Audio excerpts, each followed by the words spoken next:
In 1876, a flash flood roared through Arizona territory, swallowing everything in its path. A young mother and her baby were trapped in a wagon, seconds from drowning. A lone cowboy saw them disappearing into the churning water, and he did the unthinkable. He dove from his galloping horse straight into the flood. What happened next would change 3 lives forever. Stay with me until the end of this story and comment the city you're watching from so I can see how far this tale has traveled. The sky had been clear that morning. Clara Winslow remembered that with painful clarity, the way the sun had painted the red rocks gold, the way baby June had cooed at the hawks circling overhead, the way the wagon driver, old Tom Breslin, had whistled a cheerful tune as the wheels creaked along the dusty trail through Winding Creek Valley. She should have known better. Anyone who'd spent more than a season in Arizona territory knew that clear skies meant nothing. The storms could be 20 miles away, invisible beyond the mountains, and still send walls of water crashing through the dry arroyos without warning. But Clara was new to this land, only 6 months in the territory, and most of that time spent in the relative safety of Tucson, waiting for her sister's letter saying it was safe to come north. That letter had arrived 3 weeks ago. "Come now," Maggie had written in her neat, careful hand. "The homestead is ready. We have a room for you in June. Thomas has built everything strong. You'll be safe here." Safe. Clara had clung to that word like a prayer as she'd packed their meager belongings, as she'd paid Tom Breslin the last of her savings to drive them the 100 miles north to Silver Ridge, as she'd wrapped June in every blanket she owned against the October chill. Now, as the wagon tilted sickeningly to one side and water exploded over the creek bank in a roaring brown wall, that word seemed like the cruelest joke God had ever told. "Hold on!" Tom's shout barely carried over the sudden thunder of the flood. The horses screamed, their eyes rolling white with terror as the water hit them chest high. The wagon lurched violently, and Clara felt her stomach drop as the wheels left the ground. She clutched June to her chest, wrapping both arms around the baby as the wagon spun in the current. June was crying now, her little face red and scrunched, her tiny fists beating against Clara's sodden dress. The sound of her daughter's screams cut through Clara's terror and sharpened it into something cold and focused. Keep her head above water. Whatever happens, keep her head above water. "Tom!" Clara screamed, but the driver's seat was empty. She caught a glimpse of his brown hat tumbling in the current, already 50 yards downstream, but no sign of the man himself. The horses were fighting their traces, pulling in opposite directions, and the wagon was spinning faster now, caught in the full force of the flood. Water poured over the side, soaking through Clara's dress, her petticoats, everything. It was shockingly cold, snowmelt from the mountains, she realized dimly, and it stole the breath from her lungs. June's cries were weakening, and Clara clutched her tighter, trying to shield her from the spray, from the debris that smashed against the wagon sides. A tree branch as thick as a man's leg slammed into the wagon with a crack like a gunshot. The impact threw Clara backward, and she felt the wagon bed split beneath her. Water rushed up through the crack, and she scrambled onto the driver's seat, holding June above her head as the wagon began to break apart. "Please," she sobbed, though she didn't know who she was begging. "Please, please, please." The wagon hit something solid, a boulder maybe, or a submerged tree, and the jolt nearly threw her into the water.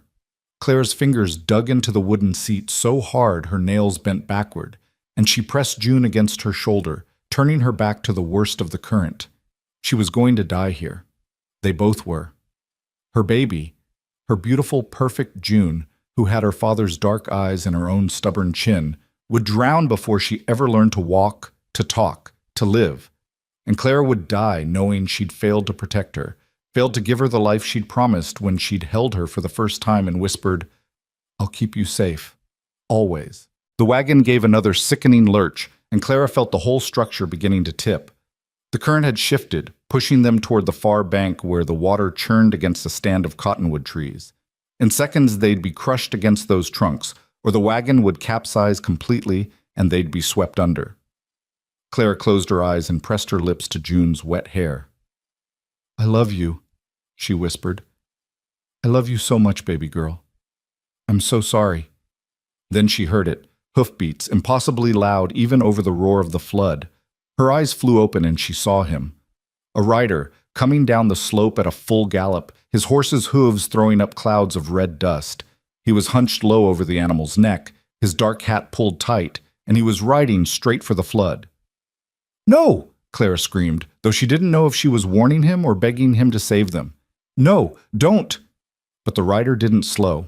If anything, he urged his horse faster, and Clara watched in disbelief as the big bay stallion plunged into the churning water without hesitation. The current hit them immediately, trying to sweep the horse downstream, but the rider held firm, guiding the animal across the current at an angle. For a moment, Clara thought they might make it. The horse was strong, fighting the water with powerful strokes, and the rider seemed to know exactly where to aim. But then the wagon gave another violent spin, and Clara lost sight of them behind a spray of water and debris. When she looked again, the horse was 20 feet away, struggling to keep its head above water as the current pushed it downstream. And the rider was gone. Clara's heart plummeted. He'd been thrown. He'd tried to save them, and now he was drowning too, and it was her fault. Her fault. Then she saw him.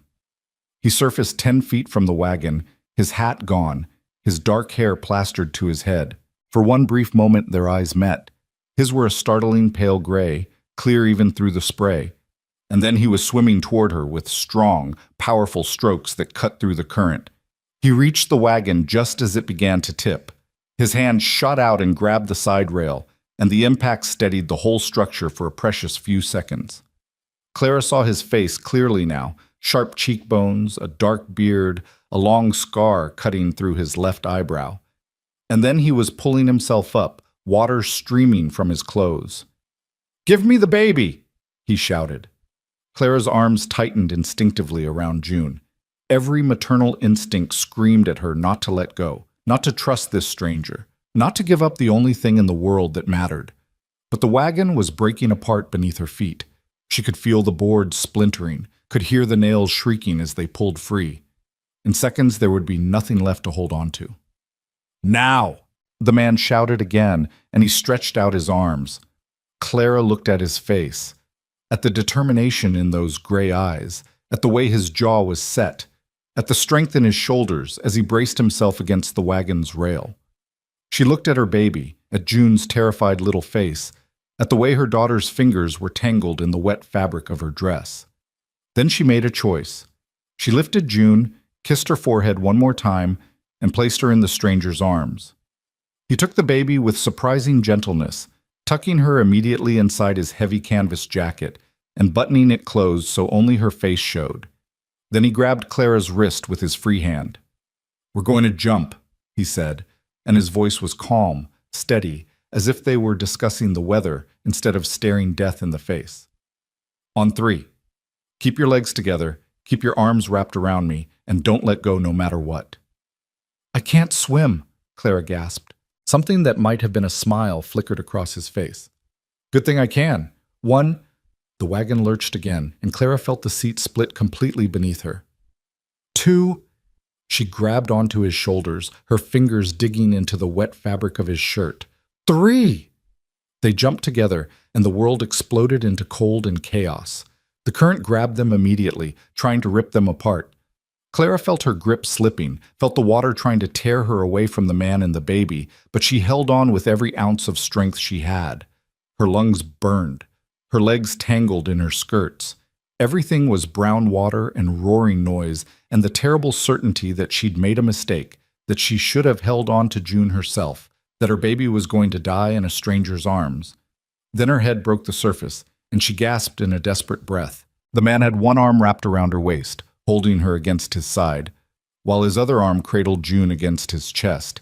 He was swimming with just his legs, powerful kicks that drove them across the current at an angle. "Don't fight it," he shouted. "Let the water carry us downstream. I'm aiming for that sandbar." Clara tried to see where he was pointing, but water kept washing over her face. She coughed, choked, and felt herself starting to panic. Her dress was so heavy, pulling her down, and her arms were shaking from exhaustion. "Look at me." The man's voice cut through her terror. "Eyes on me. Breathe when I tell you to breathe." She focused on his face, on those steady gray eyes. "Breathe," he commanded, and she gulped in air. A wave washed over them, and he held her tighter. When they surfaced again, he said, Breathe. She did. They continued like that, him shouting commands, her following them, and slowly the panic receded. She could see the sandbar now, a strip of pale brown 40 feet ahead. The man kicked harder, adjusting their angle, and Clara felt the current beginning to weaken as they moved into shallower water. Her foot touched bottom. Then her knees hit sand and the man was pulling her upright, supporting her as she struggled to stand in water that was only chest deep now. Together they waded toward the sandbar, fighting the current with every step. When they finally collapsed onto dry ground, Clara couldn't move. She lay on her side, coughing up water, her whole body shaking so hard her teeth rattled. Dimly, she was aware of the man moving beside her, of the sound of him unbuttoning his jacket. And then, "Mama?" The word, her daughter's voice, weak but alive, cut through everything else. Clara rolled onto her hands and knees and saw the man cradling June, checking her carefully, his big hands impossibly gentle as he made sure she was breathing, uninjured, whole. June was crying, but it was the strong, angry cry of a healthy baby who'd been frightened and soaked and wanted her mother right now. It was the most beautiful sound Clara had ever heard. "She's all right," the man said, and Clara heard the relief in his voice. Cold and scared, but not hurt. "Here." He placed June in Clara's arms, and Clara clutched her daughter to her chest, sobbing so hard she couldn't breathe. She pressed her face against June's wet hair and just held her, feeling the baby's heart beating against her own, feeling the rise and fall of those tiny lungs, feeling the warmth of her breath. "Thank you," she gasped between sobs. "Thank you, thank you, thank you." "Save your breath," the man said quietly. He stood, looking back at the flood. The water was already starting to recede, dropping as quickly as it had risen, leaving a landscape of mud and destruction in its wake. Clara could see the shattered remains of the wagon hung up in the cottonwoods downstream, the horses nowhere in sight. Tom Breslin was gone. Everything she'd owned was gone. They were stranded in the middle of the Arizona wilderness with nothing but the clothes on their backs and the kindness of a stranger. The man whistled sharply, 2 long notes that carried over the rushing water. Clara watched in amazement as the big bay horse emerged from the far side of the flood, shaking itself like a dog. The animal picked its way carefully across the receding water and climbed onto the sandbar, immediately moving to its rider's side. "Good boy, Thunder," the man murmured, running his hand down the horse's neck. Then he turned to Clara. "Can you ride?" Clara looked at him blankly. Her brain felt slow, waterlogged. What? "Can you ride a horse?" he repeated patiently. "We need to get you and the baby somewhere warm and dry before nightfall. My ranch is 3 miles north. It's the closest shelter." "I can ride," Clara managed. She'd learned as a girl, though it had been years since she'd sat a horse. "But June, I'll hold her."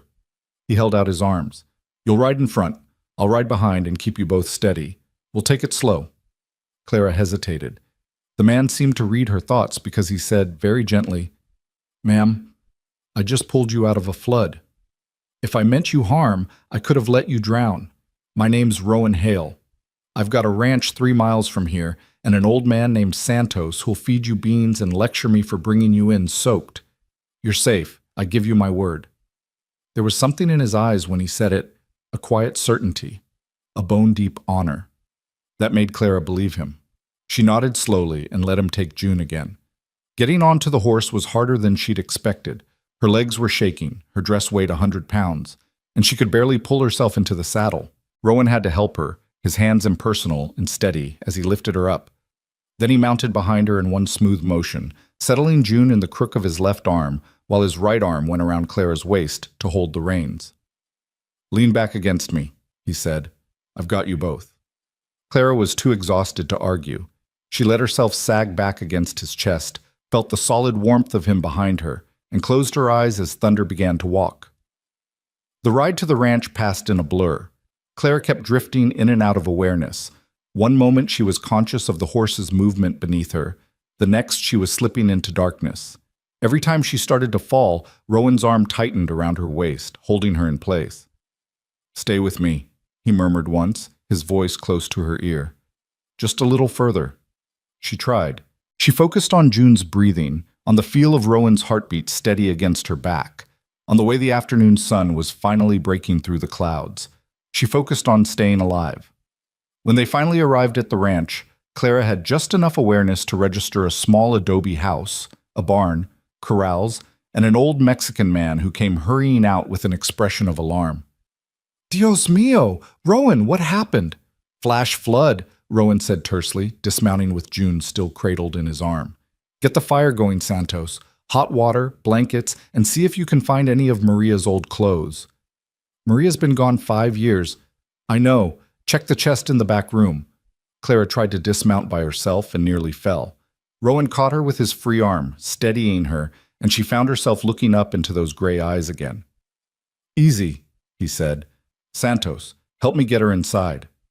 The old man hurried over, and together they half-carried Clara into the house. The interior was simple. Whitewashed walls, a stone fireplace, rough-hewn furniture, but it was warm and dry and safe.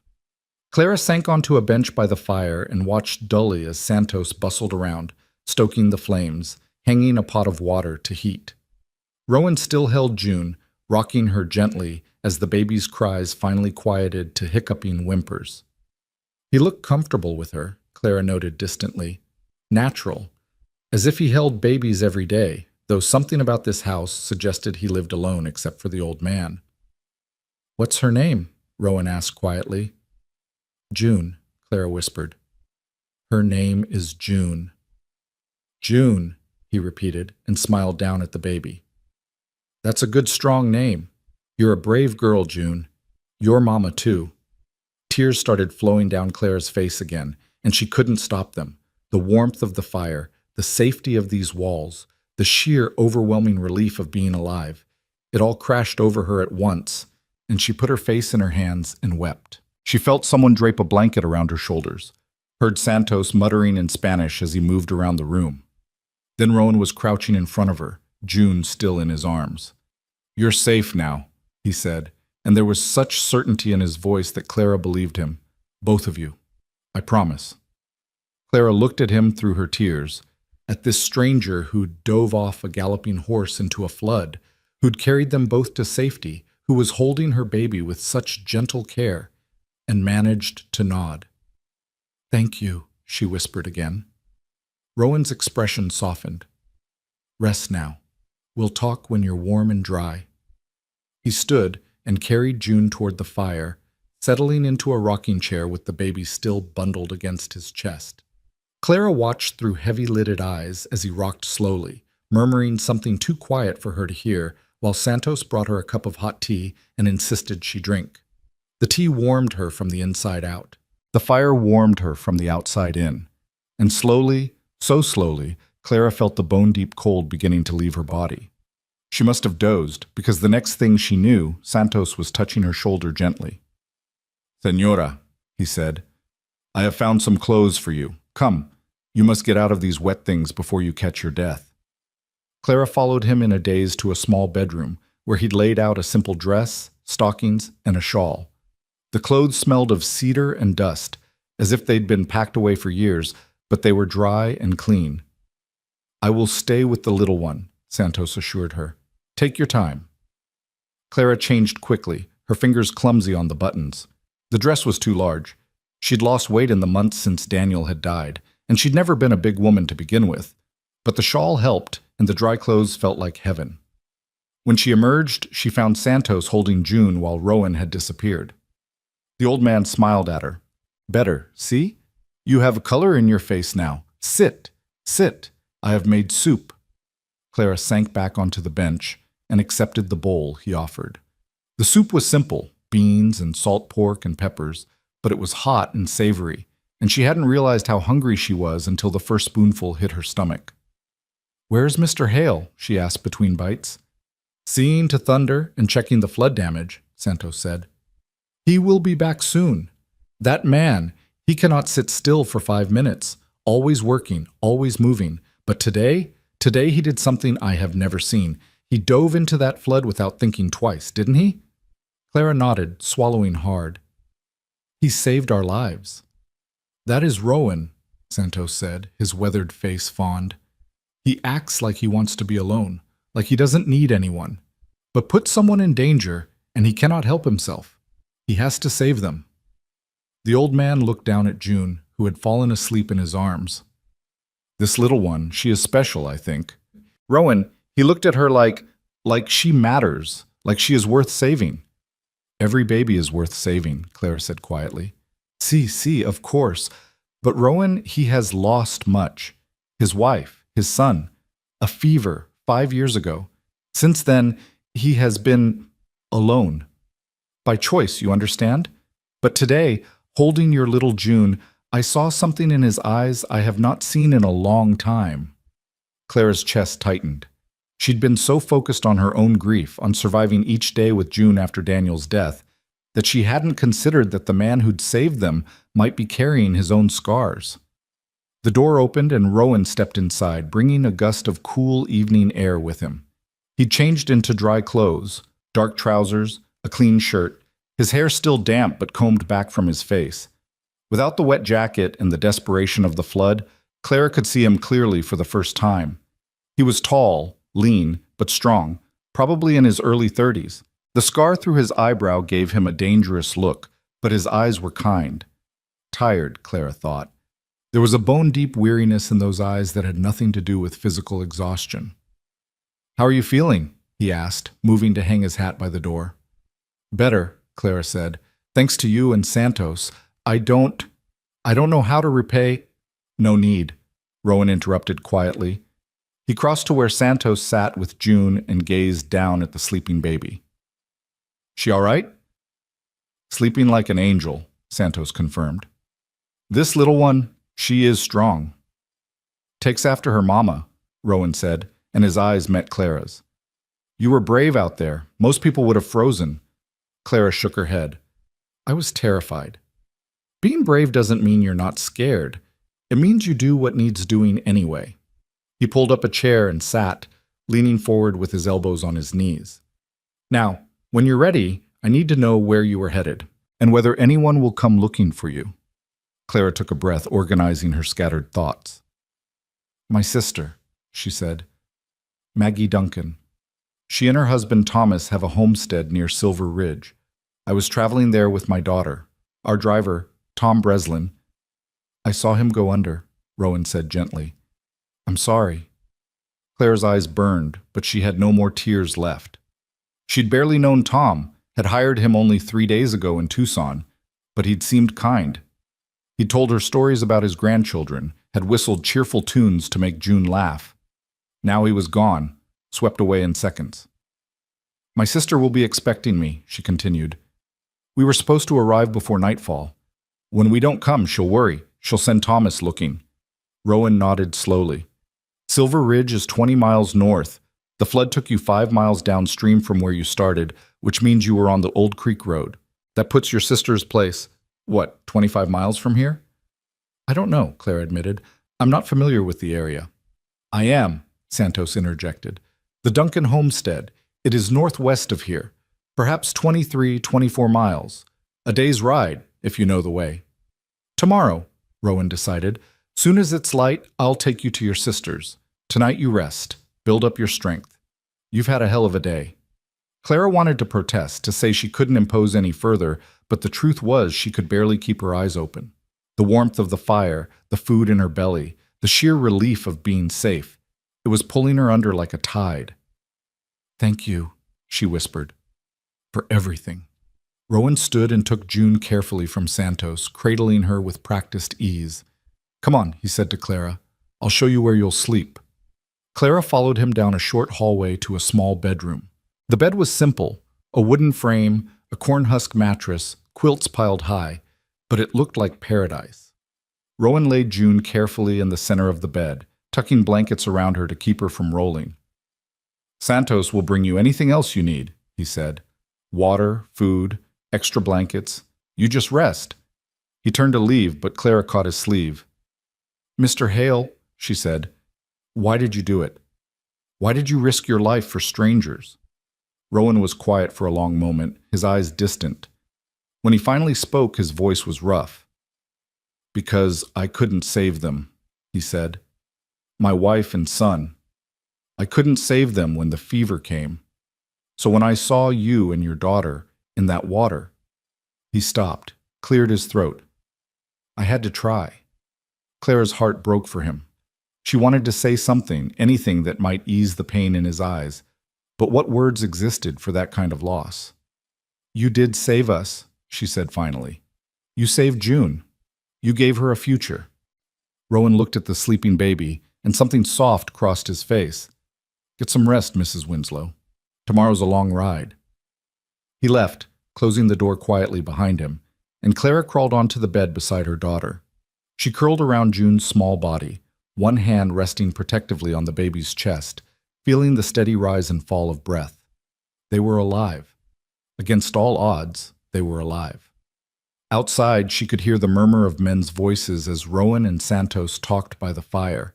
The sound was comforting, as was the crackle of flames and the distant sound of horses in the corral. For the first time since Daniel had died, Clara felt something other than grief and fear. She felt gratitude, hope, the sense that maybe, just maybe, she and June would be all right. She closed her eyes and let sleep take her. But she didn't know, couldn't know, that the flood had washed them into more than just Rowan Hale's life. It had washed them into the middle of a range war, into the path of a ruthless man who wanted her sister's land and would use Clara's presence to get it. The flood hadn't been the end of their troubles. It had only been the beginning. Clara woke to the sound of a baby crying and sunlight streaming through a gap in the curtains. For a moment, she couldn't remember where she was. The unfamiliar room, the rough wool blanket, the smell of wood smoke and coffee. Then it all came rushing back. The flood, the wagon. Rowan Hale diving into the water. She sat up quickly, reaching for June, who was red-faced and wailing. The baby's diaper was soaked through, and Clara's heart sank as she realized she had nothing. No spare clothes, no diapers, no supplies at all. Everything had been in the wagon. There was a soft knock at the door, and Santos's voice called, "Señora, may I come in?" "Yes," Clara said, trying to soothe June while simultaneously feeling utterly helpless. The door opened, and Santos entered carrying a bundle of cloth. His weathered face creased into a sympathetic smile. "The little one. She is hungry and wet, see? I have brought what I could find. Old sheets we can use for diapers, and there is goat's milk warming by the fire. Not as good as Mama's milk, but it will do until we reach your sister." Clara felt tears prick her eyes at his kindness. "Thank you, Santos. I don't know what we would have done without you and Mr. Hale." "We do what neighbors do," Santos said simply, setting the bundle on the bed. "Come. Bring her to the kitchen when she is changed. Rowan has gone to check the horses, but he will return soon." After Santos left, Clara changed June as best she could, tearing one of the sheets into rough squares and fashioning a makeshift diaper. June's cries quieted to whimpers as Clara carried her to the kitchen, where a bottle of warm goat's milk waited on the table. June took to the bottle eagerly, her tiny hands gripping it as she drank. Clara held her close, watching the morning light paint the kitchen walls gold, and allowed herself a moment of peace. That peace shattered when the door burst open and Rowan strode in, his face grim. "We have a problem," he said without preamble. "There are riders coming, 3 of them, maybe a mile out." Santos appeared from the back room, his expression alert. "Who?" "Can't tell yet, but they're coming from the north, from Silver Ridge direction." Rowan's eyes found Clara's.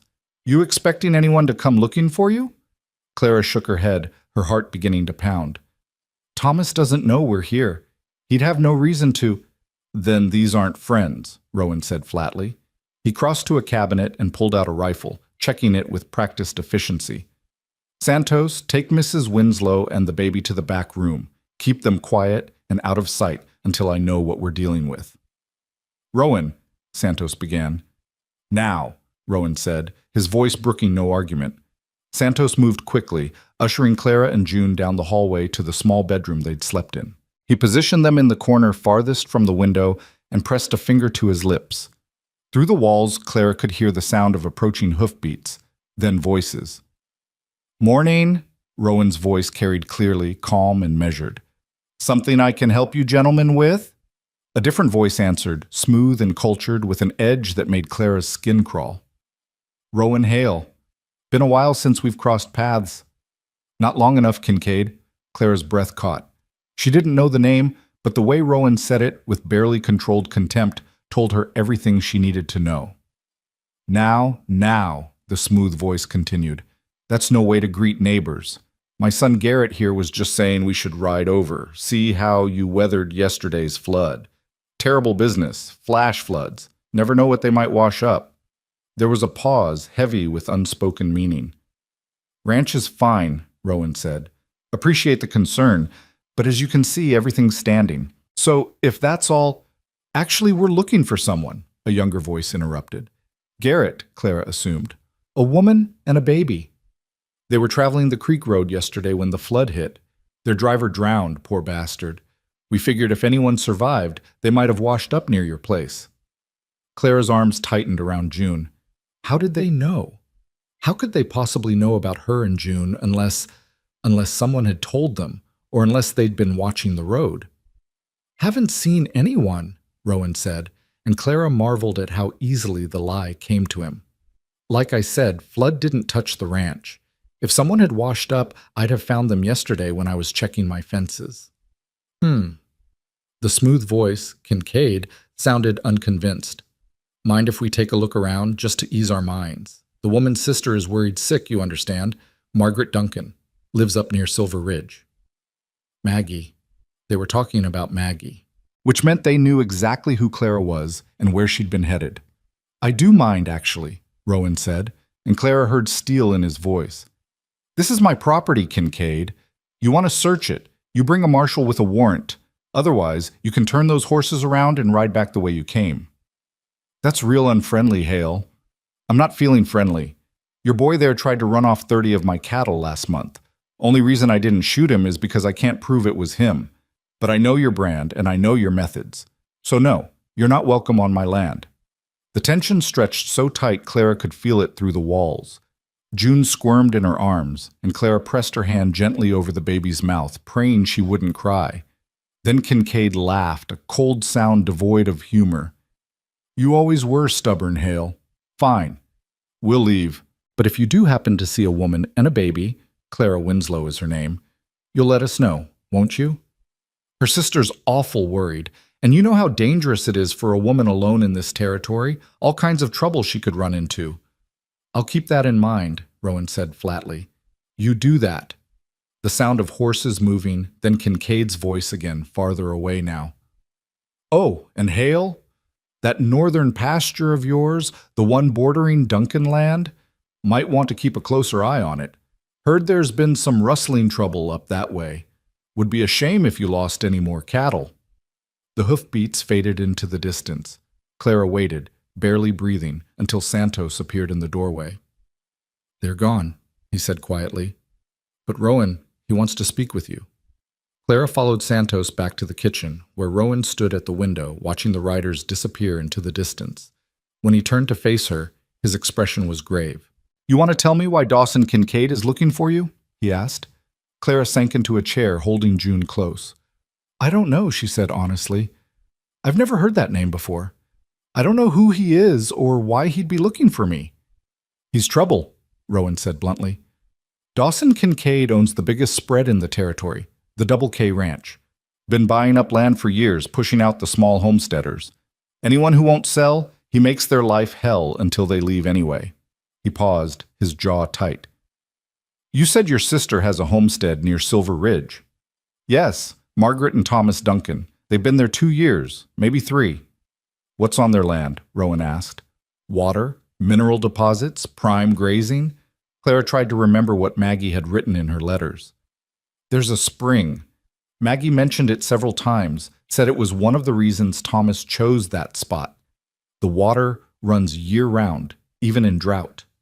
Rowan and Santos exchanged a look. That's it then, Santos said heavily. The spring. Kincaid has been trying to control the water rights in this valley for years. A year-round spring on Duncan land, that would be worth a fortune to him. But they can't just take it, Clara protested. It's Maggie's land. They have a deed, legal and proper. Legal doesn't mean much out here when you're up against men like Kincaid, Rowan said. He uses intimidation, threats, violence when he needs to. Burns barns, runs off livestock, makes it impossible for families to stay. His eyes met Clara's. And if he knows you're here, if he knows you're traveling to your sister's place, he'll use you as leverage. Clara felt cold all over. Use me how? To pressure your sister into selling, or to draw her and her husband out where he can get at them. Rowan moved away from the window, his expression thoughtful. That's why he mentioned her by name. He wanted me to know he knows who you are, where you're going. It's a message. What kind of message?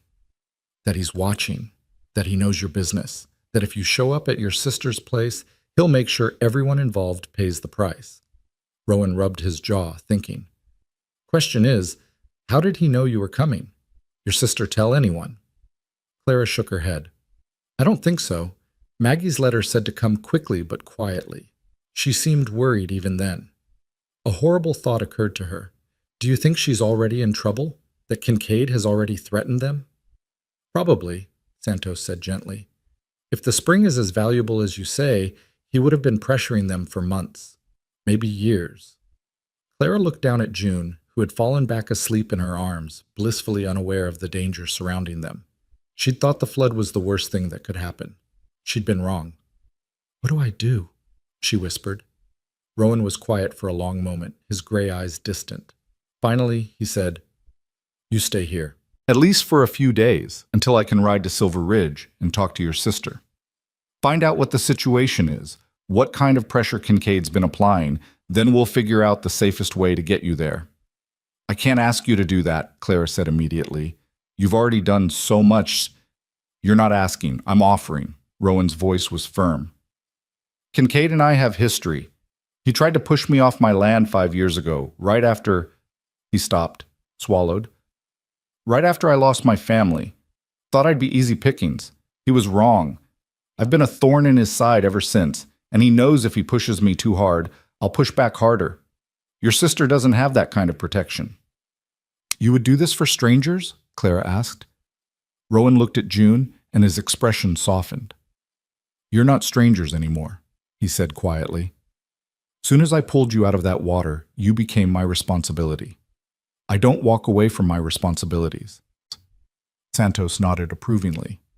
This is good. I will go with you to Silver Ridge. 2 riders are better than 1, and the Duncans, they should know they have friends.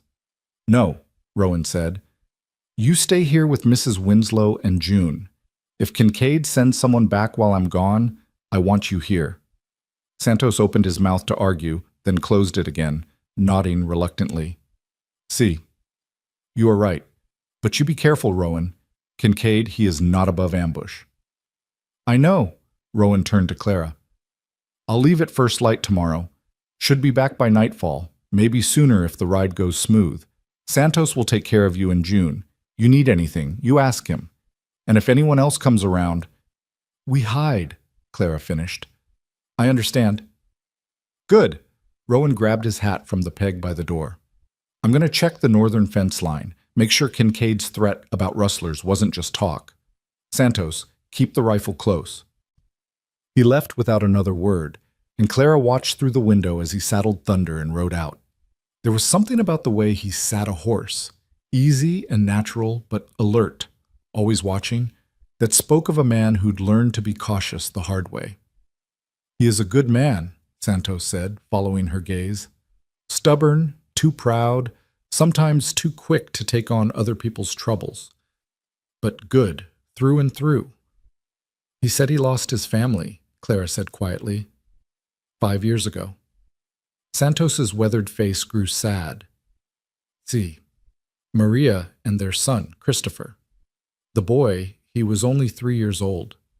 Fever swept through the valley that winter, killed a dozen people. Rowan, he tried everything. Rode through a blizzard to fetch the doctor, stayed up for days nursing them. But the fever, it was too strong. He shook his head. When they died, something in Rowan died too.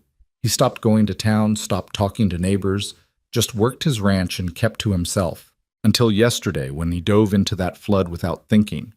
That is the old Rowan, the man who cannot stand by when someone needs help. Clara's eyes burned. She'd been so wrapped up in her own grief over Daniel that she hadn't considered that everyone carried their own sorrows. How did he bear it, losing them both? He did not. Not really. He just kept moving, kept working. That is what we do, see? When the grief is too big to face, we put one foot in front of the other and we survive. Santos smiled slightly. But today, when he held your little June, I saw something in his eyes. Something I have not seen in 5 years. Hope, maybe. Or purpose. Something worth protecting. Before Clara could respond, June woke with a cry. The rest of the day passed in a blur of feeding, changing, and trying to keep the baby entertained with no toys or familiar things to comfort her. Santos proved surprisingly adept with children, making faces that made June giggle and carving a small wooden rattle from a piece of pine. For my grandchildren, he explained when Clara thanked him. I have 7, all back in Sonora. I have not seen them in 3 years, but I remember how to make the little ones smile. Why haven't you gone back to see them? Clara asked. Santos's smile turned sad. Because Rowan, he needs me. When Maria and Christopher died, everyone else left or stayed away. They did not know what to say, so they said nothing. I stayed because someone had to, and now, after 5 years, this is my home. But someday, when Rowan is ready to live again instead of just survive, maybe then I will go visit my family. That evening, Rowan returned just before sunset, his expression dark. Northern fence is cut in 3 places, he reported. 20 head gone, maybe more. Fresh tracks leading toward Double K land. Santos swore in Spanish. He wastes no time. Never does. Rowan pulled off his hat and ran a hand through his hair. This is about pressure. He's showing me what happens to people who don't cooperate, which means he's serious about getting to your sister through you, Mrs. Winslow. Clara, she said quietly, please. After everything, I think you can call me Clara. Rowan's eyes met hers, and something passed between them. An understanding, an acknowledgement of the bond that had formed when he'd pulled her from the flood. Clara, then, he said, and you should call me Rowan. That night, after June had been put to bed and Santos had retired to his small room off the kitchen, Clara found Rowan sitting on the porch, cleaning his rifle. She stepped outside, wrapping the borrowed shawl around her shoulders against the cool desert night. Can't sleep? Rowan asked without looking up. Too much thinking, Clara admitted. She sat on the bench beside him, careful to keep a respectful distance. I keep wondering what I should do, whether I should just leave, try to make it to Maggie's on my own. I don't want to bring more trouble to your door. You'd never make it, Rowan said bluntly. 25 miles through open country with a baby and no supplies? Kincaid's men would spot you in an hour, and then... He shook his head. No, you stay here until I know what we're dealing with. But your cattle can be replaced. You and June can't. He set down the rifle and finally looked at her. I know what you're thinking, that you're a burden, that you're causing problems. But Clara, the problems were already here. Kincaid's been pushing at me for years. This is just the latest move in a long game. Clara studied his profile in the moonlight, the strong jaw, the scar through his eyebrow, the lines around his eyes that spoke of years of squinting into the sun. Santos said you used to be different, before the fever. Rowan was quiet for so long Clara thought he wouldn't answer. When he did, his voice was rough. I was. I smiled more, talked more, believed the world was mostly good and people were mostly decent. He laughed without humor. Maria used to say I was too trusting, that I saw the best in everyone. She was the cautious one, the one who watched for danger. After she died, I realized she'd been right all along. The world isn't kind. People will take everything you love if you're not careful. But you still helped us, Clara said softly. Even though you could have ridden past that wagon, even though helping us is bringing you nothing but trouble. I couldn't ride past, Rowan said. I tried to be that man, the one who keeps his head down and his heart closed. For 5 years I tried, but when I saw you in that water holding June, knowing you were about to die, he stopped, his jaw working. I couldn't let it happen. I couldn't stand by and watch another child die. Not if there was any chance I could stop it. Clara's throat tightened. Thank you, she whispered, for not riding past. They sat in silence for a while, listening to the night sounds. Coyotes in the distance, the rustle of wind through the sage, the soft sounds of horses in the corral. It was Clara who finally spoke again. My husband died 6 months ago, she said. Daniel. He was a good man, kind and gentle. He worked as a bookkeeper in Tucson. Nothing glamorous, but steady work, decent pay. Then one day he didn't come home. They found him in an alley, beaten to death for the $3 in his pocket.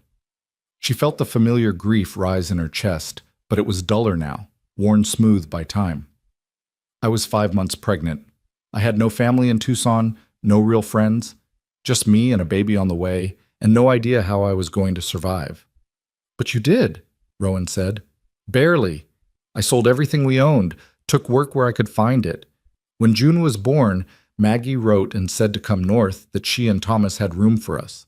It seemed like a new start, a chance to build something. She laughed bitterly. I didn't expect to nearly die before I even got there. You're stronger than you think, Rowan said. Most people would have given up in that wagon. Let the water take them. But you fought. You held on to June, and you fought. I had to. She's all I have left.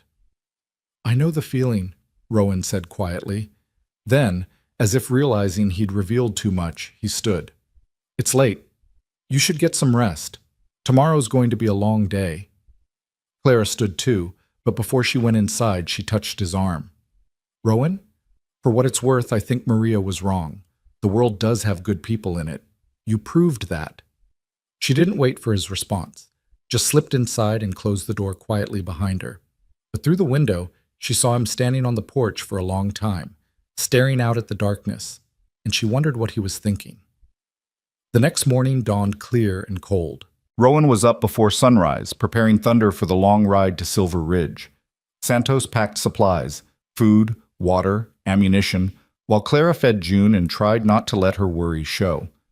I should be back by nightfall, Rowan said as he checked his saddle, but if I'm not, don't worry. Might just mean I decided to stay the night at Duncan's place, assess the situation more thoroughly. And if Kincaid's men come back, Clara asked, you hide, just like yesterday. Santos knows what to do. Rowan swung into the saddle, then looked down at her. You'll be safe here, Clara. I promise. It's not me I'm worried about, Clara said. It's you. If Kincaid really is as dangerous as you say, I can handle Kincaid. Rowan's expression was grim. I've been doing it for 5 years. He rode out without another word, and Clara watched until he disappeared over the horizon. Then she turned to find Santos watching her with knowing eyes. You worry for him, the old man observed. I worry for all of us, Clara said. But it wasn't entirely true. There was something about Rowan Hale, something in those steady gray eyes, in the way he'd held June so gently, in the way he'd thrown himself into danger without hesitation, that made her worry for him specifically, made her want him to come back safe. It was a dangerous feeling, she knew. She'd barely been widowed 6 months. Her heart should still be too bruised, too broken, to feel anything for another man. But grief was strange. Sometimes it made you numb. Sometimes it made you hyper-aware of mortality, desperate to hold on to anything living and strong and real. She pushed the thoughts away and focused on June, on getting through the day, on not imagining all the ways Rowan might not come back. The hours crawled past. Santos taught her how to make tortillas, showed her where the chickens laid their eggs, told her stories about growing up in Sonora. June seemed content, happy even, gurgling at Santos's exaggerated expressions and grabbing at the wooden rattle he'd made. But Clara couldn't shake the feeling of being watched. Several times she caught herself going to the window, scanning the horizon for riders. Once she thought she saw dust in the distance, but it dissipated before forming into anything definite. You have good instincts, Santos said when he caught her looking. In this country, paranoia keeps you alive. As the sun began its descent toward the western mountains, Clara's worry intensified. Rowan had said he'd be back by nightfall. The light was fading, and there was still no sign of him. Should we be concerned? She asked Santos as they stood on the porch, watching the last rays of sun paint the sky orange and purple. Not yet, Santos said, but his hand rested on the rifle leaning against the porch rail. Give him another hour. The Duncans, maybe this convinced him to stay, to wait until morning to ride back. It's safer that way.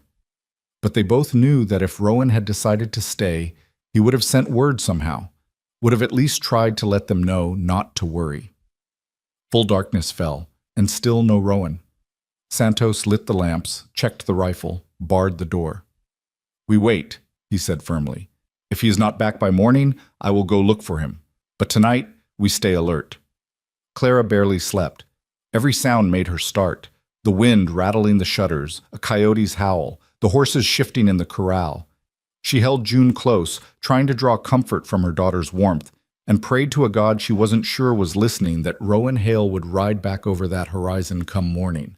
Just before dawn, she finally dozed off, exhausted. She woke to Santos shaking her shoulder. "Clara," he said urgently, "someone is coming." She bolted upright, her heart pounding. "Is it? I do not know." "One rider, coming fast." "Get June and go to the back room, now." Clara scooped up her daughter and ran. Through the walls she heard the thunder of hoofbeats, heard them slow and stop outside the house. Heard Santos call out, "Who comes?" Then, like a prayer answered, Rowan's voice. "It's me, Santos. Open up." Clara nearly collapsed with relief.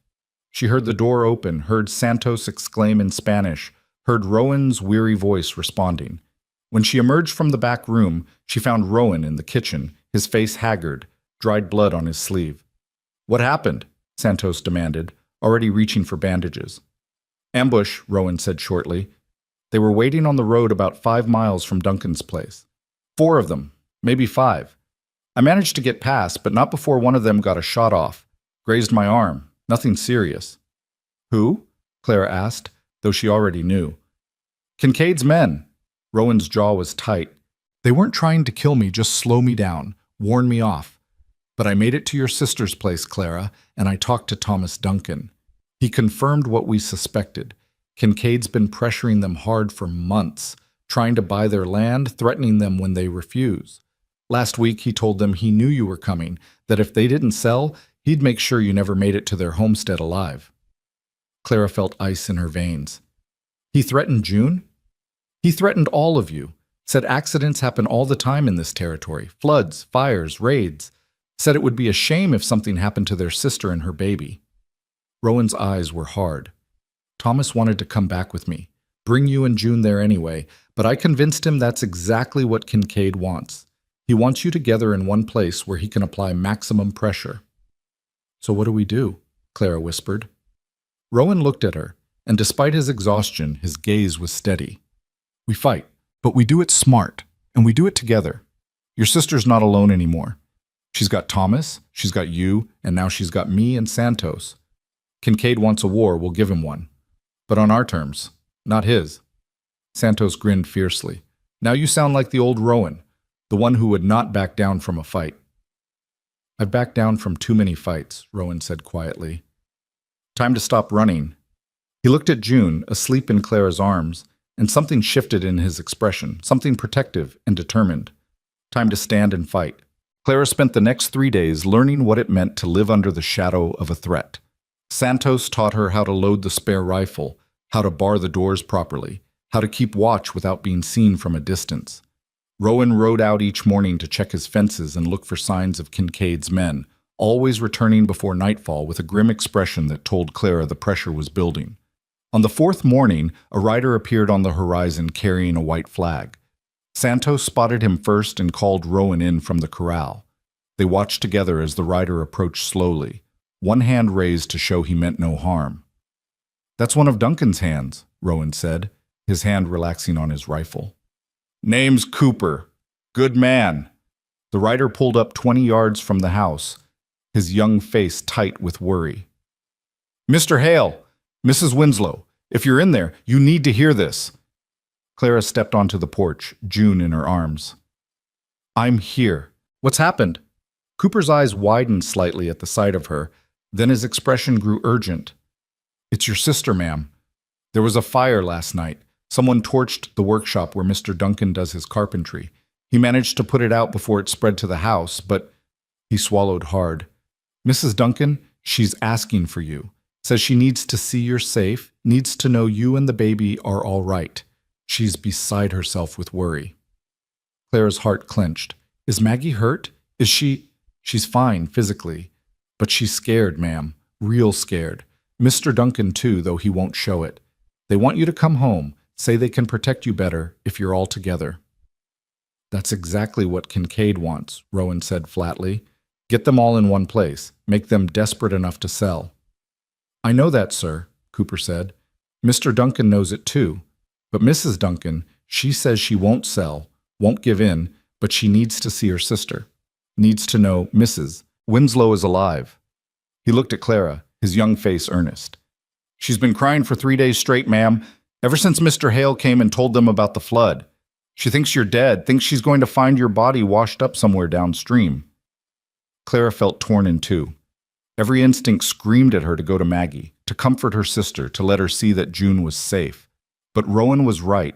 Going to the Duncan homestead now would be walking straight into Kincaid's trap. "Tell my sister I'm safe," Clara said, her voice shaking. "Tell her June is healthy and happy, and we're being protected by good people. Tell her," her voice broke, "tell her I love her, and I'll come as soon as it's safe." Cooper nodded slowly. "I'll tell her, ma'am, but—" He hesitated, then said in a rush, "There's something else you should know. Kincaid rode up yesterday afternoon with his son and about 10 men, told Mr. Duncan he was done waiting, that he wanted an answer about the land by the end of the week. When Mr. Duncan refused, Kincaid looked right at Mrs. Duncan and said it would be a shame if the house burned next, with her inside it." Rowan's face went hard as stone. "He threatened Maggie directly?" "Yes, sir. And then he said something about how families should stick together, how Mrs. Winslow and her baby ought to be with her sister so they could all make the right decision together." Cooper's jaw tightened. "It wasn't subtle, sir. He's trying to force them to bring Mrs. Winslow in, use her and the baby as leverage." Santos swore in Spanish. Rowan stood silent for a long moment, his gray eyes distant, thinking. Finally he said, "Cooper, you ride back to Duncan and tell him this. We're coming, but not the way Kincaid expects. Tell him to gather every ally he has, every small rancher and homesteader who's been pushed around by the Double K. Tell them to meet at his place 3 days from now, at noon. We're going to have a town meeting, official and legal.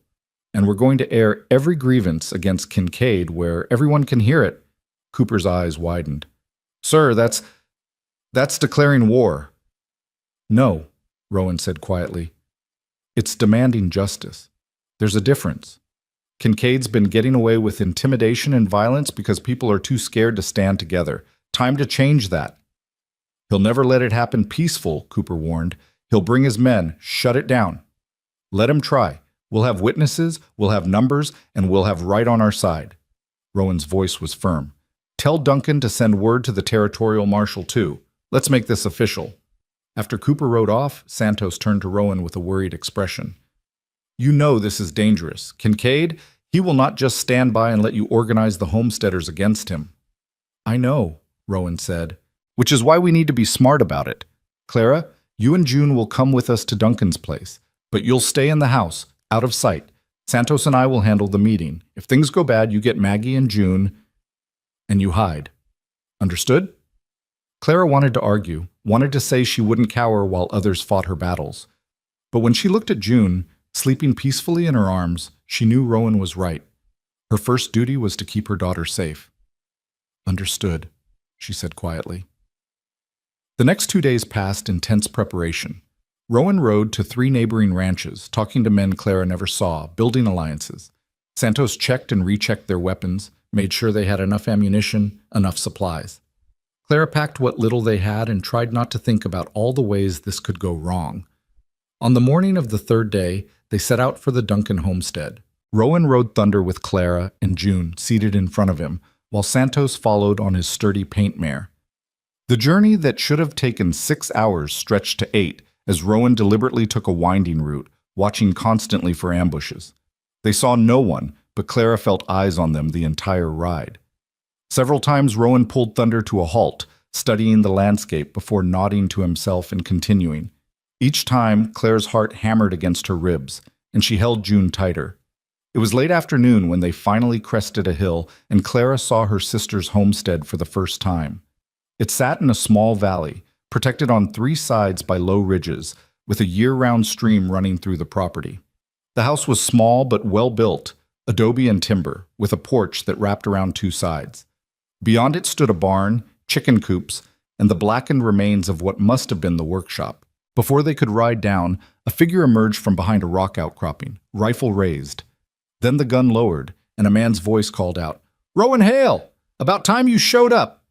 "Thomas Duncan," Rowan called back. "You planning to shoot me or let me pass? Depends on whether you brought my sister-in-law safe like you promised." Thomas stepped into view, a tall man with broad shoulders and a weathered face. His eyes found Clara, and his expression softened. "Mrs. Winslow, Maggie's been out of her mind with worry." "I'm sorry," Clara said. "I never meant to cause trouble." "Trouble found you, not the other way around." Thomas moved to Thunder's side and reached up to help Clara down. "Come on, let's get you inside before anyone spots us out here in the open." They hurried to the house, where the door flew open before they reached it. Maggie stood in the doorway, her face tear-stained, her hands pressed to her mouth. When she saw Clara, a sob escaped her. "Clara! Oh God, Clara!" The sisters fell into each other's arms, both crying, both trying to talk at once. June, caught between them, let out an indignant wail that made them both laugh through their tears. "Let me see her," Maggie said, pulling back to look at June. "Oh, she's gotten so big. And she's beautiful, Clara, just beautiful." "She looks like Daniel," Clara said softly. "She looks like you too. Look at that chin. Pure Winslow stubbornness." Maggie wiped her eyes and finally seemed to notice the men standing awkwardly in the doorway. "Mr. Hale, Santos, thank you for keeping them safe. I don't know how to repay you." "No repayment needed," Rowan said. "But we need to talk, all of us, about Kincaid and what's coming." They gathered around the kitchen table while Maggie made coffee. The house was neat and homey, with curtains at the windows and a rag rug on the floor, but Clara could see the signs of stress, the dark circles under her sister's eyes, the way Thomas kept his rifle within arm's reach, the bars that had been installed on the inside of the door and windows. "Cooper said you're planning a town meeting," Thomas said, cradling his coffee cup. "I've sent word to everyone I could think of, the Morrisons, the Chens, the Hoffmans, old Bill Weatherby from up north. Most of them have agreed to come, but they're scared, Rowan. Scared of what Kincaid will do if they stand against him." "They should be scared," Rowan said bluntly. "Kincaid doesn't forgive and he doesn't forget. But they should be more scared of what happens if they don't stand together. One by one, he'll take everyone's land. Together, we have a chance." "Did you contact the territorial marshal?" Santos asked. Thomas nodded. "Sent a rider to Tucson 4 days ago. Marshal Briggs sent word back that he'll be here tomorrow morning. Said he's heard rumors about Kincaid's methods and he wants to investigate." "Good," Rowan said. "That's good. Having the law here will make Kincaid think twice about getting violent." "Or it'll make him desperate," Thomas countered. "A cornered animal is the most dangerous kind." They talked for another hour, planning positions, discussing what to do if Kincaid's men tried to disrupt the meeting, making contingencies for every scenario they could imagine. Through it all, Clara watched Rowan, seeing a side of him she hadn't witnessed before. He was strategic, thoughtful, considering angles and possibilities with the mind of a man who'd fought before and learned from it. When the planning was done, Maggie showed Clara to the small bedroom that had been prepared for her and June. It was simple but welcoming, with a bed covered in a wedding ring quilt and a cradle that Thomas had built from pine. "I made it when you first wrote saying you were pregnant," Maggie said, running her hand over the smooth wood. "Finished it the week Daniel died. I kept hoping you'd come, that I'd get to see you use it." Clara set June in the cradle and watched her daughter's eyes grow heavy. "I should have come sooner, should have left Tucson right after Daniel was buried." "You were grieving. You needed time." Maggie sat on the edge of the bed, patting the space beside her. When Clara sat, Maggie took her hand. "Tell me true, Clara. Are you all right? Really all right? Cooper said you nearly drowned, that Rowan Hale pulled you from the flood at the last second." Clara thought about how to answer. Was she all right? She'd lost her husband, nearly lost her daughter, and was now caught in the middle of a range war. But she was alive. June was alive. And for the first time since Daniel's death, she felt something other than numb despair. "I'm surviving," she said finally. "Some days that's all I can manage. But Rowan and Santos, they've been good to us, Maggie, better than they had any reason to be. Rowan saved our lives, and he's risking everything to help us now. I don't know why, but I'm grateful." Maggie studied her face. "He's a good man. Thomas has known him for years, says he used to be even better before his family died. But Clara," she hesitated, "be careful.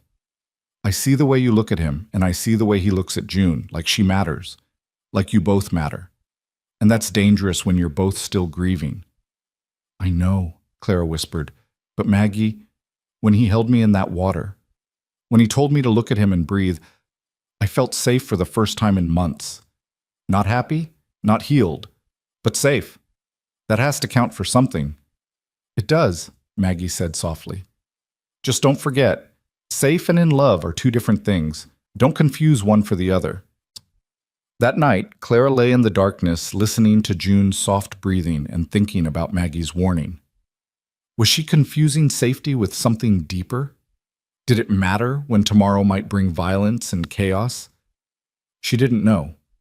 All she knew was that when Rowan had looked at her before going to bed down in the barn with Santos and Thomas, his gray eyes had held something she recognized. Not love, not yet, but the possibility of it. The first green shoots of something that might grow, given time and care and the right conditions. If they survived tomorrow, maybe she'd let herself explore that possibility. If they survived. The next morning dawned hot and clear. By 10 o'clock, wagons and riders had begun arriving at the Duncan homestead. Clara watched from the window as families gathered, weathered men and sun-hardened women, children playing in the dust, everyone looking nervous but determined. Thomas and Rowan had set up a makeshift platform near the barn, just 2 planks across sawhorses, but it served. The territorial marshal arrived at 11, a steel-haired man with sharp eyes and a no-nonsense bearing. He introduced himself as Marshal Briggs, shook hands with Rowan and Thomas, and surveyed the growing crowd with approval.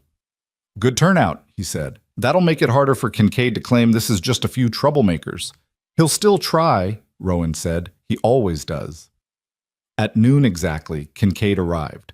He rode in with his son Garrett and 15 armed men, their horses kicking up clouds of dust. They didn't dismount, just arranged themselves in a loose semicircle at the edge of the gathering, a clear show of force. Dawson Kincaid was in his 50s, Clara guessed, watching from the window. He had the bearing of a man used to getting his way, straight-backed in the saddle, expensive clothes, a face that might have been handsome if not for the cruelty in his eyes. His son Garrett was younger, maybe 30, with his father's arrogance but none of his self-control. Thomas stepped onto the platform, and the crowd quieted. "Thank you all for coming," he said, his voice carrying across the yard. "I know it wasn't easy, leaving your ranches, taking the risk, but we're here because we have to be. Because what's been happening in this valley isn't right, and it's time someone said so out loud." "And who exactly are you to decide what's right?" Kincaid called out. "You're a nothing, Duncan, a 2-bit homesteader squatting on land that should be part of a real ranch." "I have a legal deed," Thomas said evenly. "Bought and paid for, filed with the territory, same as most folks here. That makes me a landowner, not a squatter." "Legal today, maybe, but the law changes. Land changes hands. Smart people know when to sell and move on." "And people who refuse to sell?" Marshal Briggs spoke up, moving to stand beside the platform. "What happens to them, Mr. Kincaid?" Kincaid's eyes narrowed when he saw the marshal's badge. "Marshal Briggs, didn't expect to see you all the way out here." "I go where I'm needed, and I've been hearing some troubling reports about this area. Cattle rustling, mysterious fires, threats made against families. You wouldn't know anything about that, would you?" "I know this valley has gotten dangerous," Kincaid said smoothly. "Raiders, rustlers, all sorts of trouble. That's why small homesteaders like Duncan need the protection of a bigger outfit. My outfit. I've been trying to buy them out for their own safety, but some people are too stubborn to see reason." "Funny how that trouble only seems to affect people who won't sell to you," Rowan said, stepping up beside Thomas. He'd been standing at the edge of the crowd, but now he moved forward, and Clara saw every eye turn to him. "Morrison lost 50 head last month, all of them found on Double K land. The Chens had their barn burned down the day after they refused your offer, and Tom Duncan here had his workshop torched 3 nights ago. That's not random trouble, Kincaid. That's a pattern." "That's an accusation," Garrett Kincaid snarled, his hand moving toward his gun. "You calling my father a criminal, Hale?" "I'm saying the evidence speaks for itself," Rowan said calmly. And I'm saying I'm not the only one here who's had problems with your father's methods. Anyone else want to speak up? For a moment, no one moved. Then an old man stepped forward, Bill Weatherby, Claire remembered from Thomas's list. His weathered face was grim. My fence line was cut last spring, he said in a voice that shook slightly. Lost 20 head that wandered onto Double K land. When I asked for them back, Kincaid's men said I'd have to prove they were mine. But they were wearing my brand clear as day. Never got them back. My well was poisoned, a Chinese man spoke up. Clara recognized Chen from Thomas's descriptions. Someone threw a dead calf into it. Had to dig a new one. Cost me 6 months' savings. Week later, Kincaid rode up, offered to buy my land before anything else unfortunate happened. More voices joined in, one after another, each telling a story of harassment, theft, intimidation. The crowd's energy shifted, anger replacing fear as people realized they weren't alone. Kincaid's face grew darker with each testimony. These are lies, he said flatly. Speculation and lies from people looking to blame their own failures on someone successful. Then you won't mind answering some questions under oath, Marshal Briggs said. I'll be conducting a formal investigation starting tomorrow. Anyone with evidence of criminal activity, I want to hear it. You have no authority to... I have every authority. I'm a territorial marshal, and these are serious allegations. You'll cooperate, Mr. Kincaid, or I'll start asking why you're so reluctant to clear your name. For a moment, Clara thought Kincaid might refuse. His jaw worked, his hand clenching on his reins. But then he smiled, cold and calculating. Of course, Marshal. I'm happy to cooperate. I've got nothing to hide. His eyes swept the crowd, lingering on Thomas, on Rowan, on the families gathered. But I hope everyone here understands, this valley isn't big enough for all of us. The weak will be pushed out eventually. That's just nature. Nature, hell, old Bill Weatherby spat. That's greed. Kincaid's smile never wavered, but his eyes were like ice. Call it what you want. But mark my words, people who stand against me tend to regret it. Accidents happen. Floods, fires, mysterious illnesses. This is hard country, and hard countries don't forgive mistakes. The threat hung in the air, barely veiled. Marshal Briggs stepped forward, his hand on his sidearm. That sounded an awful lot like a threat, Mr. Kincaid. You want to rephrase that, or should I add intimidation to the list of charges I'm investigating? No threat, Marshal, just stating facts. Kincaid wheeled his horse. Come on, boys. We've heard enough. These people want to play at being ranchers. Let them. Winter's coming. We'll see how many are left come spring. He rode off with his men following, but Garrett lingered a moment longer. His eyes found the house, found the window where Clara stood, and his smile made her blood run cold. Then he turned and followed his father. Clara stepped back from the window, her heart pounding. Maggie appeared beside her, her face pale. He saw you, Maggie whispered. He knows you're here. Let him know, Clara said, surprised by the steadiness in her own voice. We're not hiding anymore. But as she watched the Kincaid men disappear over the ridge, she couldn't shake the feeling that they'd just made everything worse. The meeting had been a show of unity, yes, but it had also been a declaration of war. And Kincaid didn't look like a man who lost wars gracefully. Outside, the crowd was dispersing, families climbing into wagons and mounting horses. Thomas and Rowan stood with Marshal Briggs, talking intently. Santos had positioned himself by the barn, rifle in hand, watching the ridges. June started crying, and Clara picked her up, bouncing her gently. Through the window, she saw Rowan glance toward the house, his expression concerned. Their eyes met across the distance, and something passed between them. An acknowledgement of the danger they were all in, a shared determination to see this through. The marshal left shortly after, promising to return the next day to begin taking formal statements. The neighboring families followed until only the Morrisons remained, talking quietly with Thomas about establishing a night watch system. Clara was nursing June when she heard the commotion outside. Voices raised, someone shouting. She rushed to the window and saw Santos pointing toward the north ridge, where a column of smoke was rising into the clear sky. Morrison's place, Thomas said grimly, shading his eyes. That's got to be at least 5 miles from here. We can see it because it's a big fire. Morrison turned white. My house. My family. I left my wife and kids there with just 2 hands to watch over them. Go, Rowan said immediately. Take Weatherby and Chen with you. We'll follow as soon as we can. Morrison was already running for his horse. The other men scrambled to mount up, and within minutes they were thundering away across the valley. Thomas started for his own horse, but Rowan caught his arm. Wait, think about this. Kincaid leaves here, and 20 minutes later Morrison's place is burning? That's too convenient. You think it's a trap, Thomas said slowly. I think it's a distraction. Rowan's eyes scanned the ridges surrounding the homestead. He wants us to leave this place undefended, wants to draw us away so his men can do what they really came here for. Which is...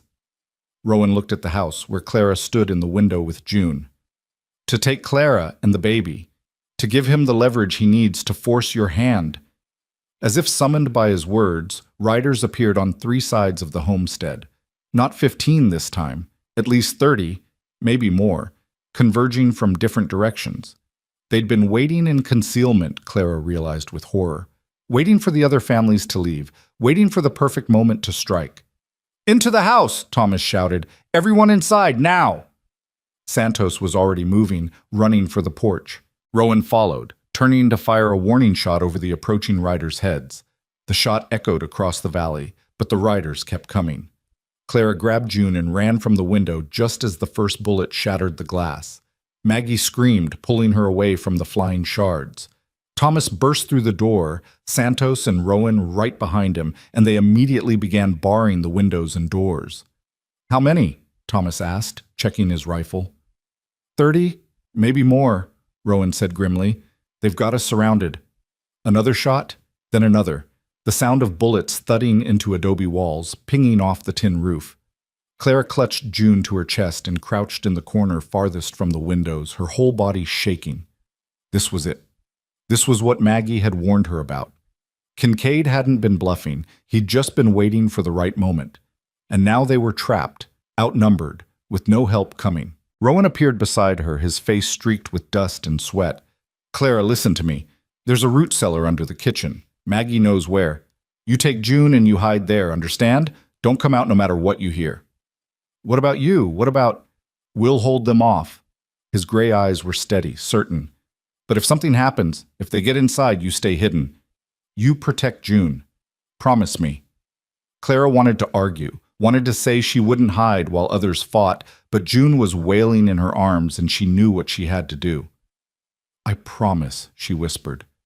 Rowan's hand touched her cheek, just for a moment, a gesture so tender it made her heart crack.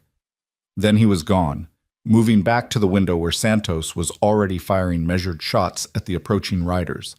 Maggie pulled Clara toward the kitchen, lifted a rug to reveal a trapdoor. Down here. There's blankets, water, enough air for a few hours. Stay quiet no matter what. Clara descended the ladder into darkness, June still crying against her shoulder. Above her, Maggie's face appeared in the opening. I love you, Clara. You and June both. Then the trapdoor closed, and Clara was alone in the dark with her screaming daughter and the sound of gunfire overhead. The root cellar smelled of earth and potatoes and fear. Clara sat in the darkness with her back against the dirt wall, rocking June and murmuring wordless sounds of comfort that did nothing to stop the baby's terrified crying. Above them, the gunfire was constant now. Sharp cracks from inside the house answered by the deeper boom of rifles outside, punctuated by shouted orders she couldn't quite make out. She pressed her hand gently over June's mouth, trying to muffle the sound, hating herself for it even as she knew it was necessary. If Kincaid's men got into the house, if they heard a baby crying from beneath the floor, everything Rowan and the others were fighting for would be lost. Shh, baby girl, Clara whispered against June's hair. Please, please be quiet. Mama's here. Mama's got you. June's cries subsided to hiccuping whimpers. Whether from exhaustion or some infant instinct that understood danger, Clara couldn't tell. In the brief quiet, she could hear voices more clearly. South window! That was Thomas, his voice strained. 3 of them trying to reach the barn! The crack of a rifle, then Santos shouting something in Spanish. More shots, closer now.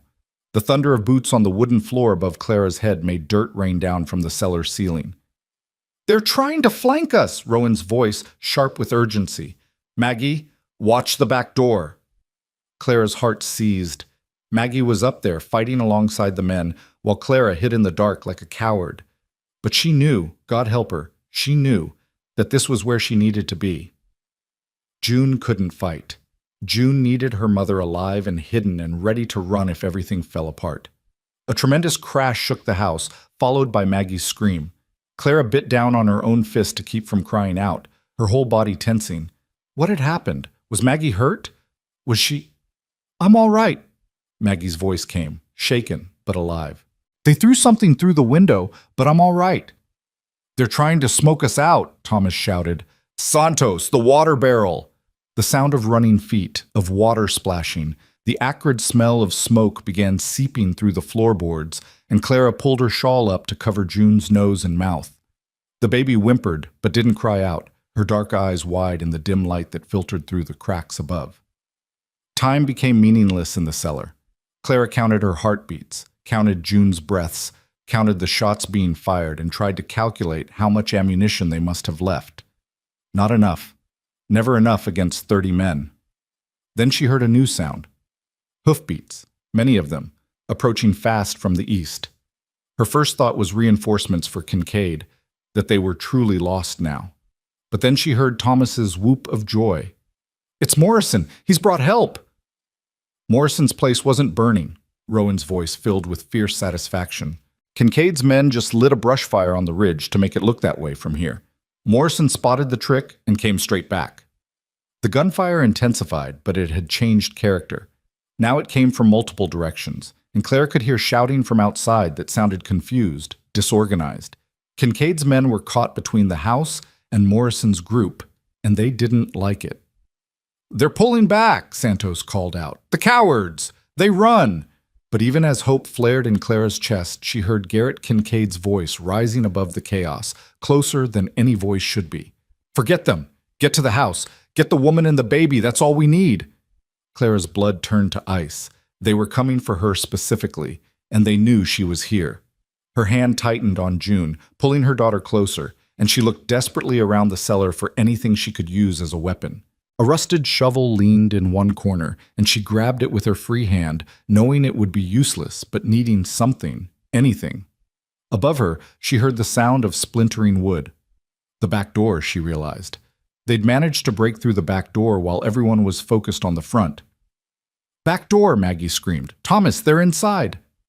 The gunfight moved into the house itself. Claire could hear boots pounding on the floor directly above her, could hear the grunts and curses of men fighting hand to hand. Something heavy crashed to the floor, shaking dust loose from the ceiling.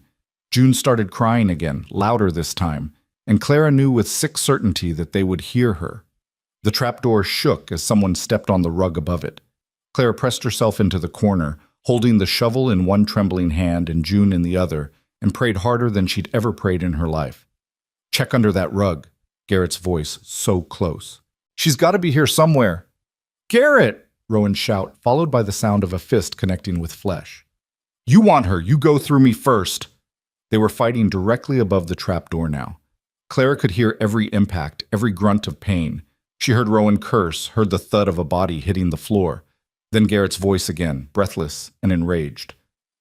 You're done, Hale. This valley's done. My father's going to burn every homestead to the ground, and there's nothing you can do to... His words cut off with a choking sound. Clara heard a scuffle, then Rowan's voice, low and deadly. You tell your father this. He comes near Clara or that baby again, I'll kill him myself. You understand me? I don't care about consequences. I don't care about the law. He touches them. He dies. You're a dead man, Garrett wheezed. You're all dead. Maybe, but you first. A thump, the sound of someone being shoved hard. Now get out of here before I change my mind about letting you live. Boots stumbling toward the door. Then Thomas's voice calling from outside. They're retreating, all of them heading back toward Double K land. The shooting stopped. In the sudden quiet, Clara could hear her own ragged breathing, could hear June's whimpers subsiding to exhausted hiccups. She didn't move, didn't dare believe it was over, until she heard Rowan's voice directly above her. Clara, it's safe now. You can come up. The trapdoor lifted and light flooded the cellar. Rowan's face appeared in the opening, streaked with blood and soot, a cut above his left eye bleeding freely. But he was alive, and the look on his face when he saw her and June was worth every moment of terror in that dark hole. "Thank God," he breathed. He reached down, and Clara took his hand, letting him pull her up with June clutched to her chest. When she emerged into the kitchen, she saw the devastation: broken windows, bullet holes in the walls, the back door hanging off its hinges. Maggie sat at the table with a bloody cloth pressed to her arm, while Santos and Thomas checked the perimeter with rifles still at the ready. "Maggie!" Clara rushed to her sister. "You're hurt!" "Just a graze," Maggie said, though her face was pale. "Bullet caught my arm when I was reloading. I've had worse." "No, you haven't," Thomas said, coming back inside. His face was grim as he knelt beside his wife. "That needs proper doctoring, Maggie. It needs a bandage and some whiskey, and I'll be fine." Maggie's voice was firm, but her hand shook as she pressed the cloth tighter. "We all need to focus on what comes next. Kincaid's men ran, but they'll regroup. They'll come back with more men, more guns." "Maybe not," Rowan said. He crossed to the broken window and looked out at the yard. Morrison's men captured 3 of Kincaid's hands. One of them's already talking, saying Garrett ordered the attack directly. That's enough for Marshal Briggs to arrest him. Maybe arrest Dawson, too, if we can prove he gave the orders. "Will it stick?" Thomas asked. "Or will they lawyer their way out of it like they always do?" "Depends on how many people are willing to testify." Rowan turned back to face them, and Clara saw something new in his eyes. Not just determination, but hope. That meeting this morning, it changed something. People stood up. They spoke out. That's harder to silence than a few isolated complaints. Santos appeared in the doorway, dragging one of Kincaid's captured men by the collar. The man's face was bloody, his eyes darting nervously between the people in the kitchen. "This one, he says he has information," Santos announced. "Says he will trade it for his freedom." "No deals," Thomas said flatly. "He attacked my home, threatened my family." "Wait," Rowan held up a hand. "What kind of information?" The captured man swallowed hard. "I know where Garrett is planning to go. He's got a backup plan, see? If the attack on this place failed, he was supposed to head to town and grab the Territorial Records Office. Steal the land deeds for every homestead in the valley. Without those deeds, you can't prove ownership. Kincaid figures he can claim all the land as abandoned." Clara felt sick. Can he do that? Can he just steal the deeds? "If he destroys them and there's no copies, it becomes a legal nightmare," Rowan said. "Could tie up the courts for years. Meanwhile, he moves his cattle onto the land, builds his own structures, establishes possession. By the time it gets sorted out, the small ranchers will be broke and scattered." "We have to stop him," Maggie said, trying to stand. She swayed, and Thomas caught her. "You're not going anywhere," Thomas said firmly. "Santos, you and I will ride for town. Warn them what's coming." "No." Rowan's voice cut through the discussion. "Santos stays here to protect the women. You and I ride for town, but we split up. You take the direct route, raise the alarm, get as many armed men as you can. I'll take the ridge trail. It's faster if you know it. I can get there first, get to the records office before Garrett does." "That's a hard ride alone," Thomas warned. "And if Garrett's got men with him, then I deal with them." Rowan checked his rifle, his movements methodical. "Clara, I need you to write something for me. Quick as you can." Clara found paper and pencil amid the chaos and sat at the table. "What do you need?" "A statement. Everything that's happened since the flood. How you got here. What Kincaid's men have done. What you heard Garrett say today.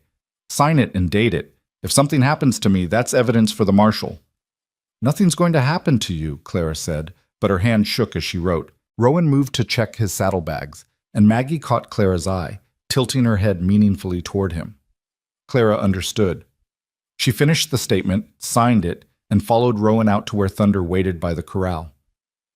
"Rowan," she said quietly, "you don't have to do this.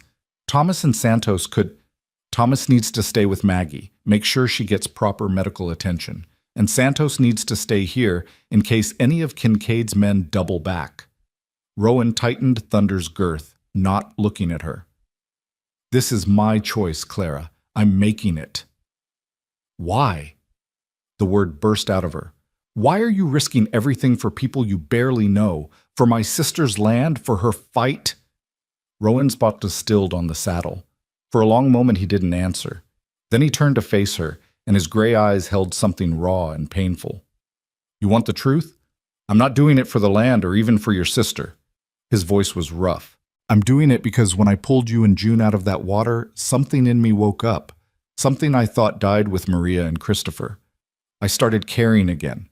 Started feeling like maybe life was worth fighting for instead of just surviving. He took a breath. And I'm doing it because if Garrett Kincaid gets those deeds, he wins. He gets everything.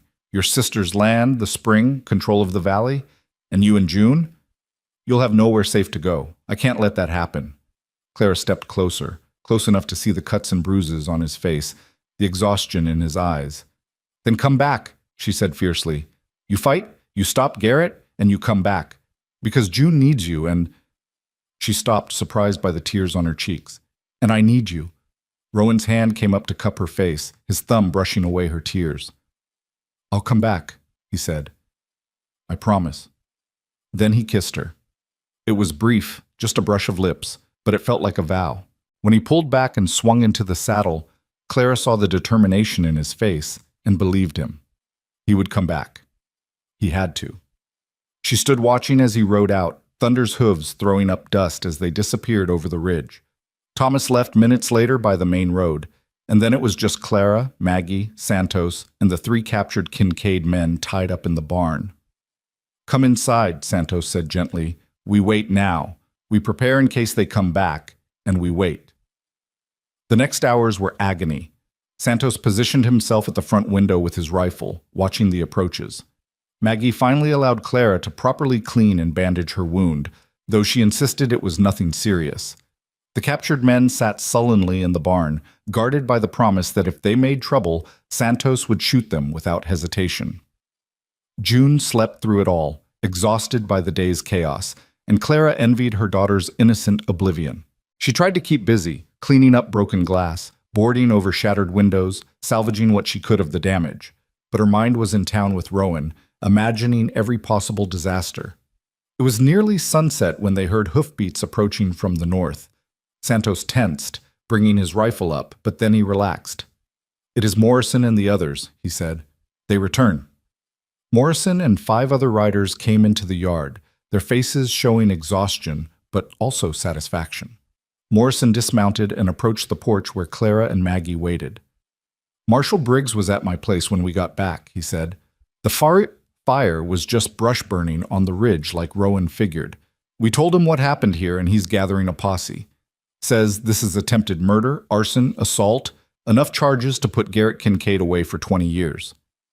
Did Rowan make it to town? Clara asked, unable to keep the fear from her voice. Morrison's expression grew troubled. Don't know, ma'am. Thomas arrived about an hour ago, said Rowan took the ridge trail, but nobody's seen him come in yet, and we've been there since then. Clara's heart sank. The ridge trail was faster, Morrison had said. Rowan should have arrived before Thomas. If he wasn't there yet, the ridge trail has ambush points, Santos said quietly. If Garrett suspected someone might try to beat him to town, he might have left men to watch that route. We need to go after him, Clara said immediately. No, Santos's voice was firm. You stay here where you are safe. I will go, and I will find him. Santos, you can't. I can, and I will. That boy, he saved my life 5 years ago when I had nowhere to go and everyone thought I was too old to be useful. I will not abandon him now. Santos checked his rifle and moved toward his horse. Morrison, you and your men stay here. Protect the women. I will bring Rowan back, or I will not come back at all. He rode out before anyone could argue further, and Clara felt a new fear settle in her chest. Now both men she'd come to care about were in danger, and she was stuck here helpless, waiting. Maggie touched her arm. They'll be all right. Both of them. They're tough, and they're smart. You don't know that, Clara whispered. No, Maggie admitted, but I have to believe it. We both do. Because the alternative is...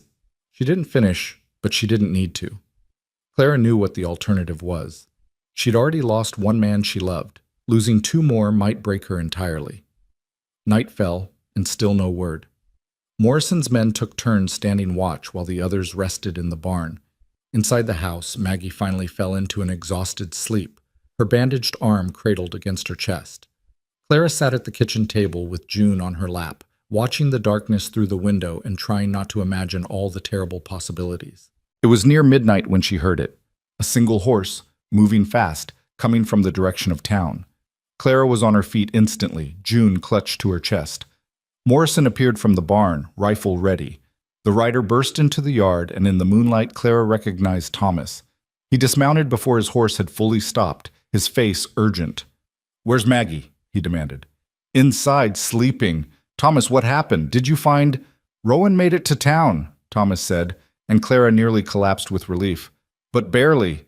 Garrett had 2 men waiting on the ridge trail. They ambushed him, shot thunder out from under him. Rowan killed one and wounded the other, then ran the last 3 miles to town on foot." "Is he—" Clara couldn't finish the question. "He's alive. Beat up pretty bad, took a bullet through his shoulder, but alive. He got to the records office just as Garrett was trying to break in. They fought in the street, Rowan half dead on his feet and Garrett with 6 men backing him up.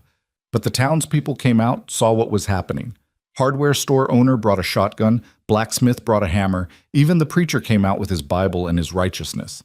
Thomas grinned despite the gravity of the situation. Garrett backed down when he realized the whole town was against him. Marshal Briggs arrested him on the spot. "And Rowan?" Clara asked. "Where is he now?" "Doctor's place, getting stitched up. He sent me to tell you he kept his promise. He came back. Santos is with him. They'll both be here by morning if the doctor clears Rowan to ride." Clara sank into a chair, shaking with relief. June stirred in her arms but didn't wake. Thomas knelt beside her, his face kind. "He's going to be all right, Clara. And because of what he did tonight, we have evidence. We have witnesses. We have Garrett in custody and charges pending against Dawson. This isn't over, but we're finally winning." That night, Clara dreamed of floods and gunfire and gray eyes that promised safety. She woke at dawn to find Maggie already up, moving stiffly but determinedly around the kitchen making coffee. Through the window, Clara could see Morrison's men preparing to leave, their job done. "Any sign of them?" Clara asked. Maggie shook her head. "Not yet, but Thomas said by morning, and it's barely past dawn. Give them time." Time crawled by. Clara fed June, changed her, walked circles around the small house with her daughter on her hip. Every sound made her jump. Every shadow made her look up hopefully. Maggie watched with sympathetic eyes but said nothing. It was mid-morning when Santos finally appeared on the horizon, riding his paint mare with a second horse trailing behind. As they got closer, Clara saw Rowan slumped in the second saddle, his left arm in a makeshift sling, his face pale beneath several days' worth of beard. Clara handed June to Maggie and ran out to meet them. Santos pulled up first, dismounting with a groan. "He insisted on coming," Santos said tiredly. "The doctor, he said to rest for 3 days minimum. But Rowan, he said he made a promise." Rowan dismounted carefully, favoring his wounded shoulder. When his boots hit the ground, he swayed, and Clara was there instantly, steadying him. "You idiot," she said, her voice thick with tears. "You should have stayed in town, rested properly." "Had to make sure you were safe," Rowan said. His voice was rough, exhausted. "Had to see with my own eyes." "Well, you can see now. We're safe. June's safe. Everyone's safe because of you." Clara looked up at his bruised face, at the bandage visible beneath his torn shirt, at the exhaustion in his eyes. "Now come inside before you fall down." She guided him into the house, Santos following with their saddlebags. Maggie took one look at Rowan and immediately began heating water for tea, pulling out bandages for a proper dressing change. Thomas, who'd ridden in earlier, helped Rowan into a chair.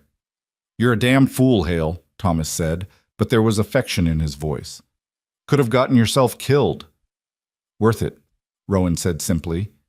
His eyes found Clara's across the kitchen. "All worth it." The next few days passed in a strange limbo. Rowan recovered slowly, his shoulder healing, though it would leave another scar to match the one through his eyebrow. Marshal Briggs came and went, taking statements, building his case. More of Kincaid's men came forward, willing to testify now that Garrett was in custody, and it looked like the law might actually win for once. Dawson Kincaid himself was arrested on the 4th day. Marshal Briggs rode out to the Double K with 10 deputies and brought him back in chains. The old man's face was thunderous, but he went quietly, already no doubt planning his legal defense. "It'll go to trial," Marshal Briggs told them. "Could take months, but we've got solid evidence, multiple witnesses, and 2 of Kincaid's own men who've turned state's evidence. I think we can make it stick." "And in the meantime?" Thomas asked. "In the meantime, everyone stays alert. Kincaid still has men loyal to him, and they might try something stupid. But with both Kincaids in custody, most of the hands are drifting off, looking for work elsewhere. The Double K is falling apart from the inside." It was strange, Clara thought, how quickly life tried to return to normal. The broken windows were repaired. The back door was rehung. Maggie's arm healed, though she'd have a scar. The valley settled into an uneasy peace, everyone waiting to see what would happen next. Through it all, Clara found herself watching Rowan. He'd stayed at the Duncan homestead to recover, sleeping in the barn with Santos, taking his meals at the house. Every day he grew stronger, and every day Clara felt her heart pulling toward him more insistently. She caught him one evening sitting on the porch, June asleep in his arms. He'd taken to holding the baby whenever Clara would let him, rocking her gently and humming tuneless songs. The sight of this scarred, dangerous man cradling her daughter with such tenderness never failed to make Clara's throat tight. "She likes you," Clara said softly, sitting beside him. "The feeling's mutual." Rowan's voice was fond as he looked down at June's sleeping face.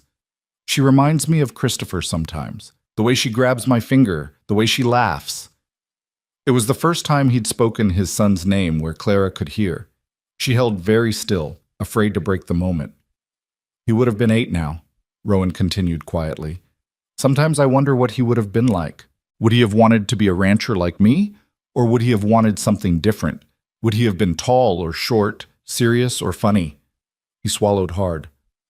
"I'll never know." "Tell me about him," Clara said. "About Christopher. About Maria." So he did. In the gathering darkness, with June sleeping between them, Rowan told Clara about his wife who'd loved to garden, who'd sung Mexican ballads while she cooked, who'd been fierce and loving in equal measure. He told her about Christopher, who'd been afraid of horses until the day he wasn't, who'd wanted to be just like his papa, who'd died calling for water with a fever that wouldn't break. "I'm sorry," Clara whispered when he finished. "I'm so sorry, Rowan." "So am I. Sorry you lost Daniel. Sorry you had to go through that alone." He looked at her, his gray eyes reflecting the first stars. "But I'm not sorry the flood brought you here. Does that make me a terrible person?" "No," Clara said. "It makes you human." They sat in comfortable silence for a while, listening to the night sounds of the valley. Finally, Rowan spoke again. "I'm going back to my ranch in a few days. Santos and I need to check the herd, repair the damage from Kincaid's raids, but Clara..." He stopped, seeming to gather his courage. "I'd like to come back, to visit, if that would be all right with you." "Of course it would be all right," Clara said. Her heart was pounding so hard she was sure he could hear it. "We'd like that. June and I both." "Good." Rowan's hand found hers in the darkness, his calloused fingers intertwining with hers. "That's good." Inside, through the window, Clara could see Maggie and Thomas moving about the kitchen, their shadows merging as they embraced. She thought about what Maggie had said weeks ago, about not confusing safety with love. But looking at Rowan now, feeling his hand in hers and June sleeping peacefully in his arms, Clara realized maybe they weren't as separate as Maggie thought. Maybe safety was love.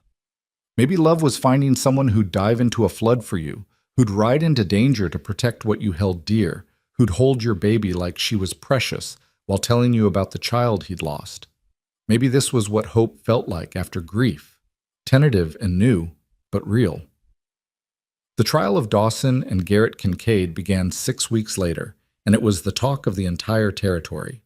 Witnesses came from all over the valley to testify, ranchers telling of rustled cattle and burned barns, families describing threats and violence, even some of Kincaid's own former men admitting to crimes they'd committed under orders. Clara testified too, standing in front of the judge and jury and recounting everything that had happened since the flood. She described Garrett's attack on the Duncan homestead, his attempt to steal the land deeds, his threats against her and June. When she finished, the courtroom was silent. The verdict came after 3 days of deliberation. Garrett Kincaid was found guilty on multiple counts: attempted murder, arson, conspiracy, theft. He was sentenced to 20 years in the territorial prison. Dawson Kincaid, as the architect of the schemes, received 25 years. The day the verdict was announced, the valley erupted in celebration. Families that had been living in fear for years finally breathed easy. The Double K Ranch was seized and divided up, sold off to pay restitution to those Kincaid had harmed. Thomas Duncan bought back the cattle that had been stolen from his neighbors. Bill Weatherby reclaimed his lost herd. And through it all, Rowan kept his promise. He came to visit every week, riding the 25 miles from his ranch to the Duncan homestead and back. Sometimes he brought Santos, who'd become June's favorite person after her mother. Sometimes he came alone. On those solo visits, he and Clara would walk by the spring while Maggie watched June, and they would talk about their lost spouses, about their hopes and fears, about what the future might hold. The conversations were easy and hard in equal measure, but they were honest, and they were healing. "I think Maria would have liked you," Rowan said one afternoon as they sat by the water. "She always said I needed someone who'd challenge me, who wouldn't let me be stubborn for stubborn's sake." "And Daniel would have liked you," Clara replied. "He always said I needed someone strong, someone who could keep up with me." "Think they'd approve?" Rowan asked quietly. "Of this? Of us?"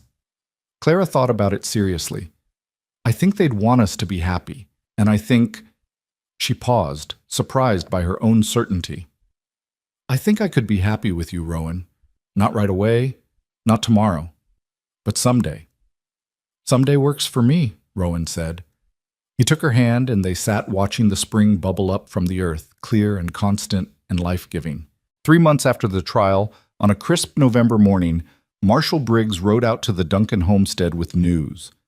The territorial governor had issued a formal apology to all the families affected by Kincaid's crimes. Compensation would be paid. Protection would be guaranteed. The valley was officially safe again. That night, Thomas organized a celebration. Families from all over came: the Morrisons, the Chens, the Hoffmans, old Bill Weatherby, and dozens more. They gathered in the Duncan yard with food and music, celebrating not just the governor's decree but their own survival, their own courage, in standing together when it mattered most. Clara stood on the porch holding June, watching the festivities, when she felt a presence beside her. Rowan had arrived late, straight from his ranch, still dusty from the ride. "Sorry I'm late," he said. "Had a fence break this morning. Took longer to fix than I expected." "You're here now," Claire said. "That's what matters." June saw Rowan and immediately reached for him, making her demanding baby sounds. Rowan laughed and took her, settling her on his hip with the ease of long practice. "Getting big, aren't you, little one?" he said to June. "Soon you'll be running around, getting into everything." "She loves you," Clara said softly. Rowan looked at her, and something in his expression made Clara's breath catch. "I love her too," he said. "And Clara, I love you."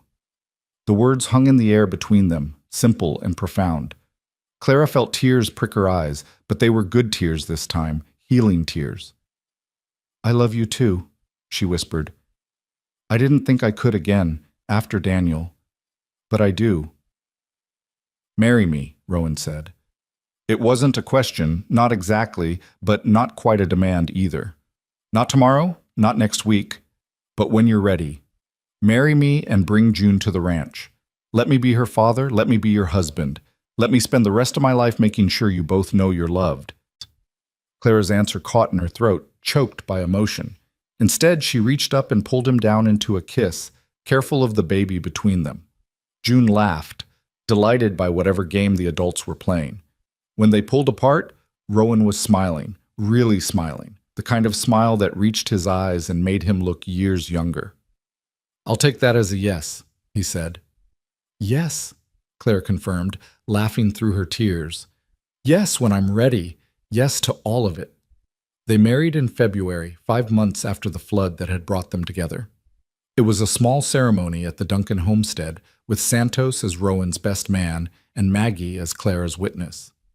June, nearly a year old now and trying to walk, stumbled around in a new dress Maggie had sewn, charming everyone who looked at her.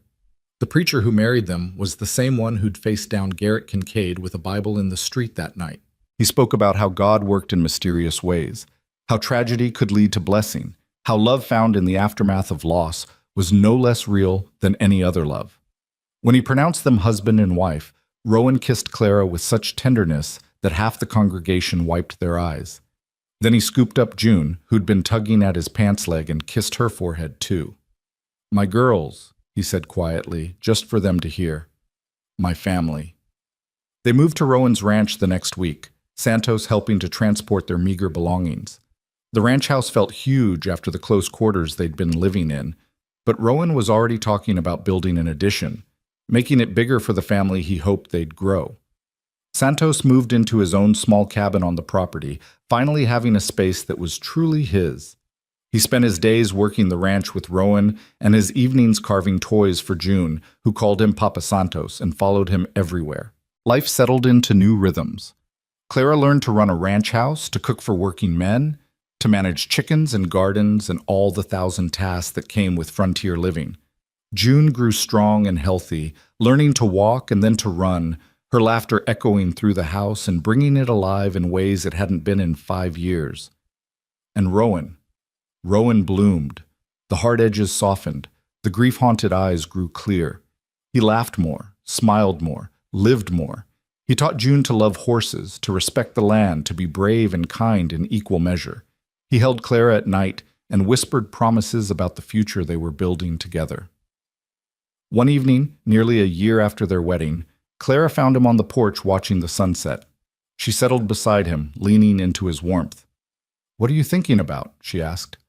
"The flood," Rowan said. "That day I saw your wagon in the water. I almost didn't go in, you know. For a second I thought about riding past, staying out of it. 5 years of grief had taught me that getting involved only brought pain." "What changed your mind?" "I saw June. Just a glimpse of her in your arms, and I thought, I can't let another child die. Not if there's any chance." He turned to look at Clara, his gray eyes warm in the fading light. "I thought I was saving you that day. But looking back, I think maybe you saved me." "We saved each other," Clara said simply. Inside, they could hear June's excited chatter as Santos played with her before bedtime. The sound made Rowan smile, that full, genuine smile that Clara had come to treasure. "You know what the best part is?" Rowan said. "I get to keep saving you every day, and you get to keep saving me. That's what love is, I think. Just saving each other, over and over, in all the small ways." Clara didn't answer with words. She just took his hand and held it, and together they watched the sun sink below the horizon, painting the sky in shades of orange and gold, the same sky that had been dark with storm clouds the day of the flood, the same land that had seemed so dangerous and unforgiving. But everything looked different now. Everything was different. A cowboy had dove from his horse into raging water, and in doing so, had changed 3 lives forever. He'd saved a mother and child from drowning, yes, but more than that, he'd saved them from a future of fear and loneliness. And they, in turn, had saved him from a past that would have consumed him. Sometimes the worst storms, Clara thought, brought the greatest blessings. Sometimes you had to nearly lose everything to find what truly mattered. And sometimes, just sometimes, love found you in the most unexpected places, in the chaos of disaster and the quiet moments after. As the stars began to appear overhead, Clara squeezed Rowan's hand and felt him squeeze back. Whatever came next, drought or prosperity, hardship or ease, they would face it together. A family forged by fire and flood and the simple courage of not giving up. And that, Clara thought, was worth every moment of fear she'd endured in that flood. Worth every tear she'd cried for Daniel. Worth every hard mile that had brought her to this porch, this man, this life. It was worth everything. The seasons turned, and with them came the steady rhythm of ranch life that Clara had never imagined she'd find comforting. Spring brought the birth of new calves and the backbreaking work of branding. Summer meant long days in the garden and longer evenings on the porch, watching June chase fireflies while Santos told stories in his melodic Spanish-accented English. Fall arrived with the cattle drive to market and the satisfaction of a good price that would see them through the winter. But it was on an October morning, exactly 1 year after the flood, that everything came full circle. Clara woke to find Rowan's side of the bed empty and cool. She rose, checked on June, still sleeping soundly in her small bed, and padded through the house looking for her husband. She found him on the porch, coffee in hand, staring toward the eastern horizon where the sun was just beginning to paint the sky. "Couldn't sleep?" she asked softly, settling beside him with her shawl wrapped tight against the morning chill. "Been thinking," Rowan said, "about what day it is." Clara had been thinking about it too. 1 year ago today, she'd been in a wagon with Tom Breslin, heading toward an uncertain future. 1 year ago today, the flood had come.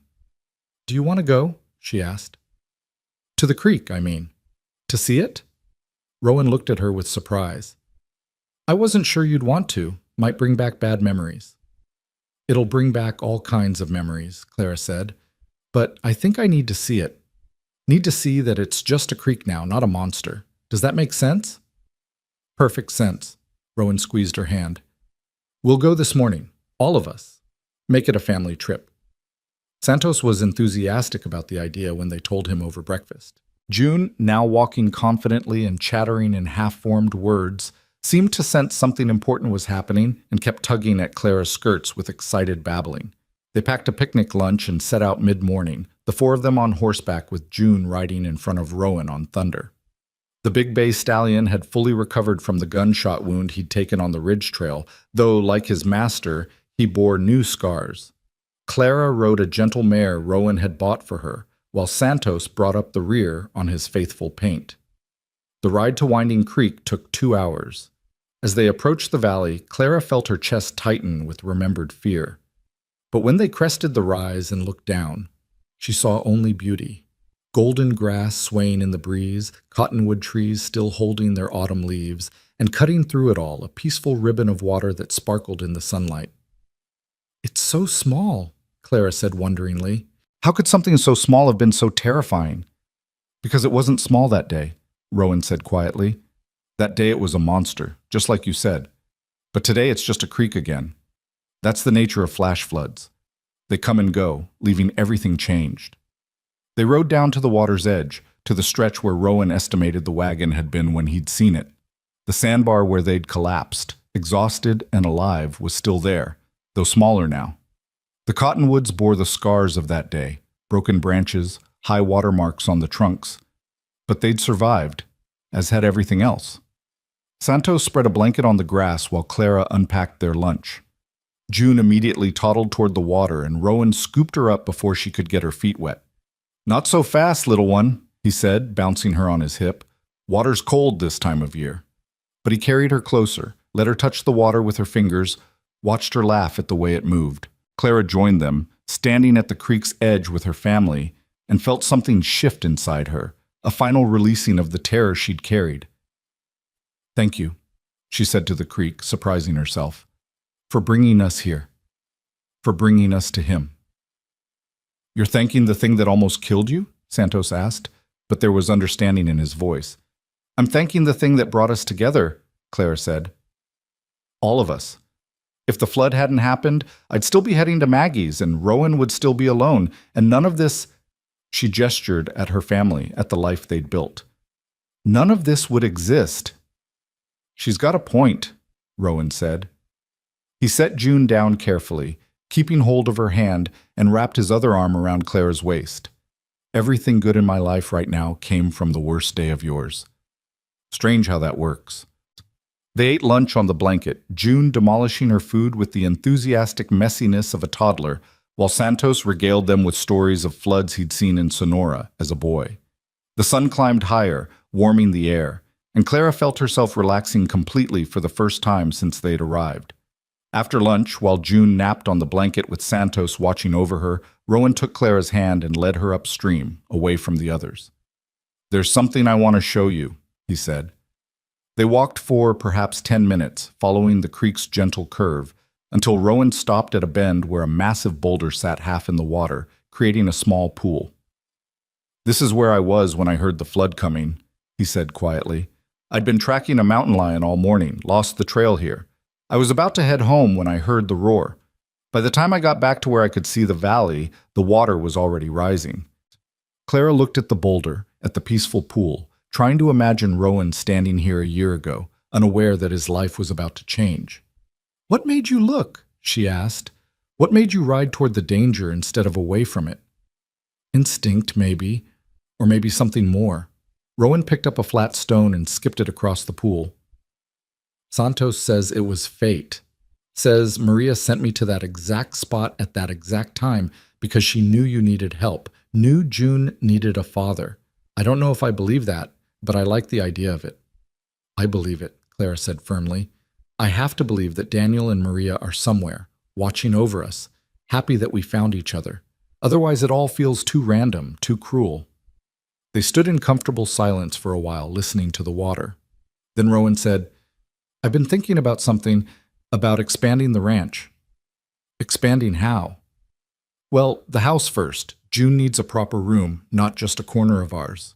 And maybe—" He paused, looking almost shy. "Maybe room for more children, if God sees fit to bless us that way." Clara's hand went instinctively to her stomach. She hadn't told him yet, had wanted to be sure, but the signs were all there. She was almost certainly pregnant, probably about 6 weeks along.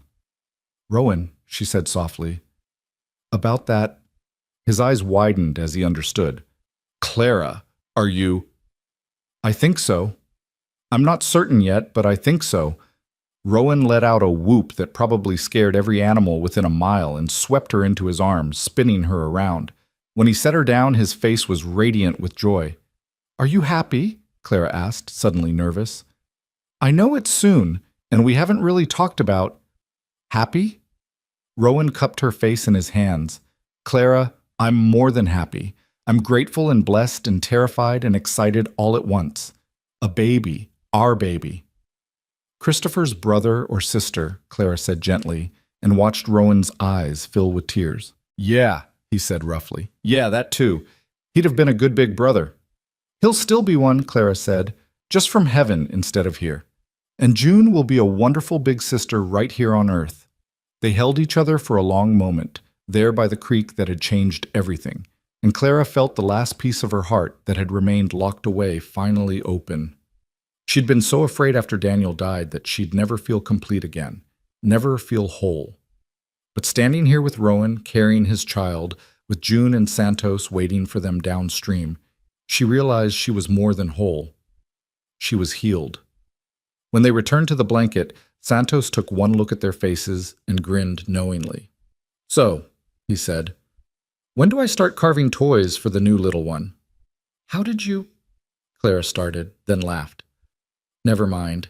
I should know by now you notice everything." "June will need help," Santos said seriously, looking at the toddler who was just waking from her nap. "Being a big sister is hard work, but I will teach her, just as I taught my own children." "You never talk about your family," Rowan said. "Your children in Sonora." Santos's expression grew wistful. "I have 4 sons, 2 daughters. The eldest, Miguel, he would be 40 now. The youngest, Gabriela, she is 32. And between them, they have given me those 7 grandchildren I told you about, Clara. Maybe more by now. I have not had word in over a year." "Why don't you go visit them?" Clara asked gently. "We could manage the ranch for a few months. You should see your family." "And leave you when you are expecting?" Santos shook his head. No, my place is here, helping with June and the new baby, maybe next year when things are settled." "Santos," Rowan said seriously, "go this winter, after the baby is born, after Clara is recovered. Take 2 months, 3 if you need it. Visit your children, meet your grandchildren.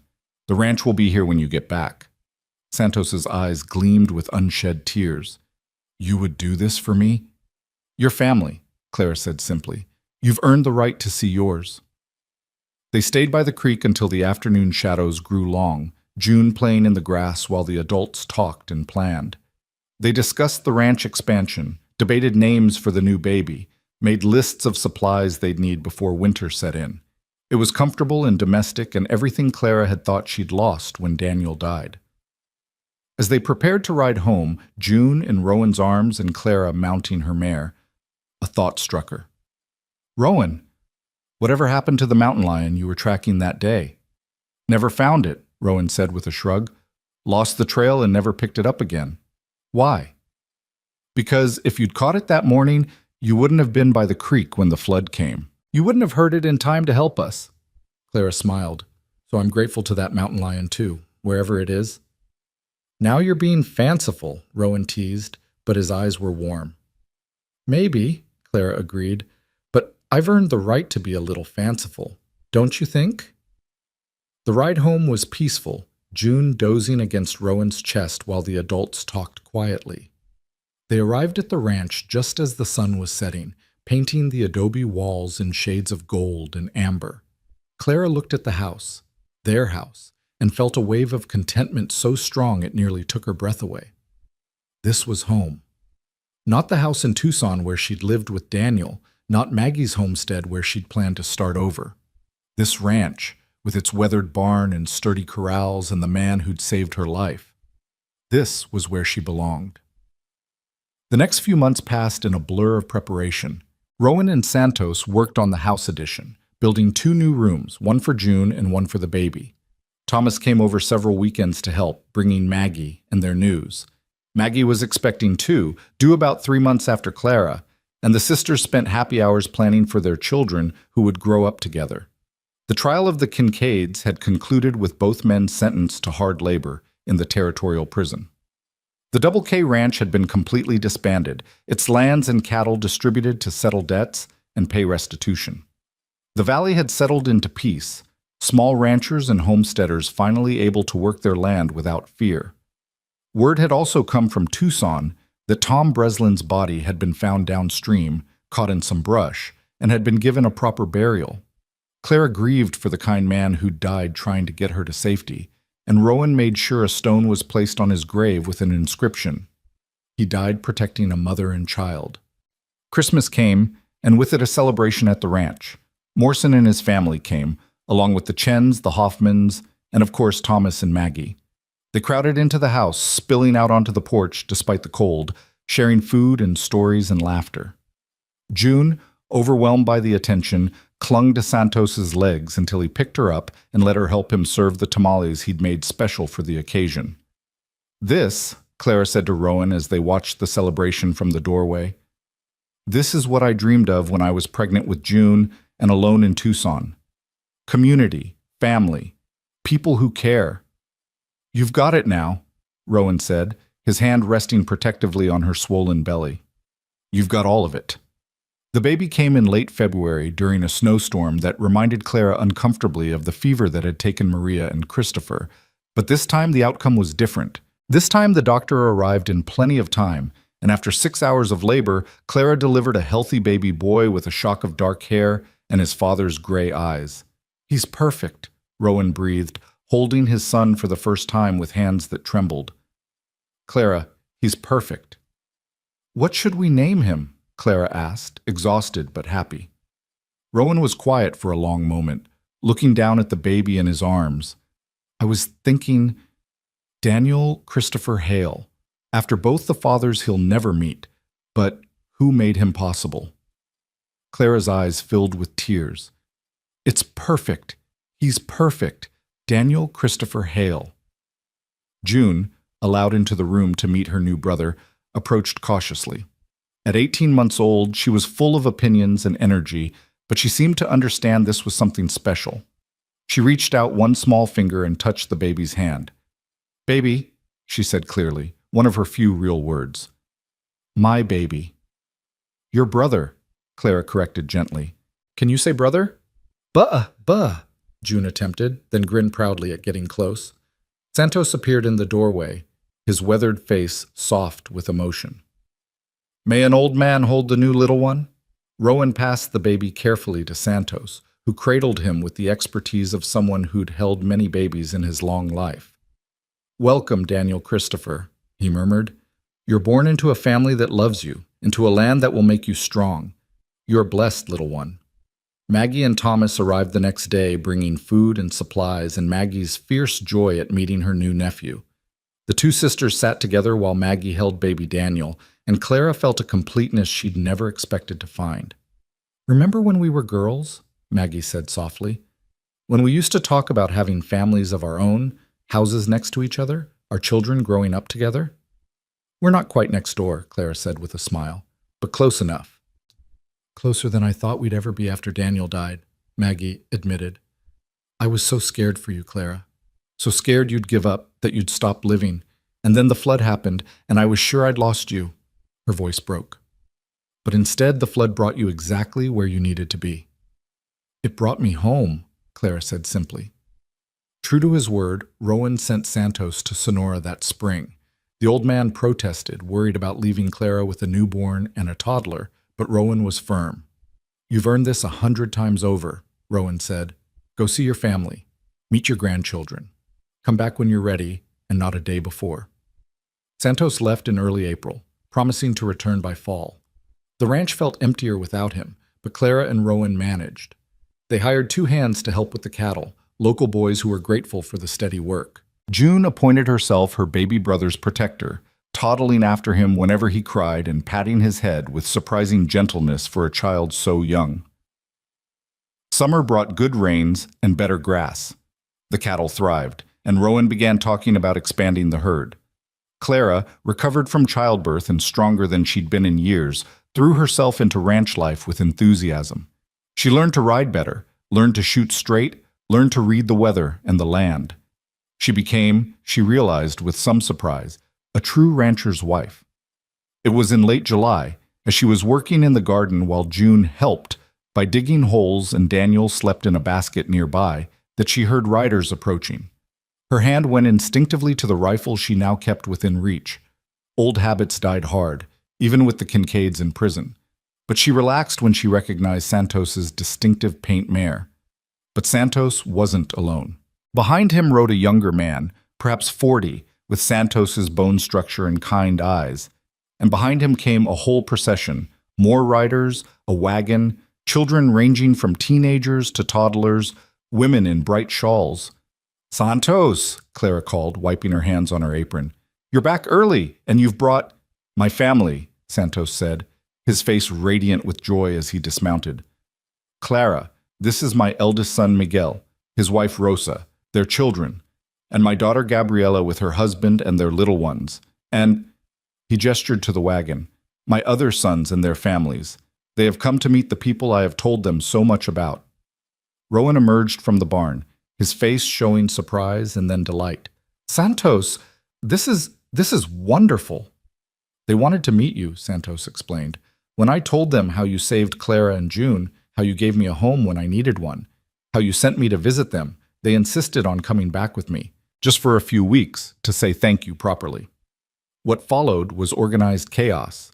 The Santos family descended on the ranch with warmth and energy and enough food to feed an army. They set up tents in the yard, cooked elaborate meals, played with June and Daniel with the ease of people who love children. Miguel helped Rowan with ranch work, showing him techniques he'd learned in Sonora. Rosa and Gabriela insisted on teaching Clara to make proper tortillas, laughing when her first attempts fell apart. You will learn, Rosa said kindly. These things, they take practice. One evening, as the extended family gathered around a bonfire in the yard, Santos pulled Clara and Rowan aside. I want to tell you something, he said seriously. My family, they have asked me to come back to Sonora. Miguel, he has a large ranch, and he wants me there to help teach the grandchildren, to spend my final years with them. Clara's heart sank. You're leaving? No, Santos said firmly. I told them thank you, but my place is here. With you, with Rowan, with June and Daniel.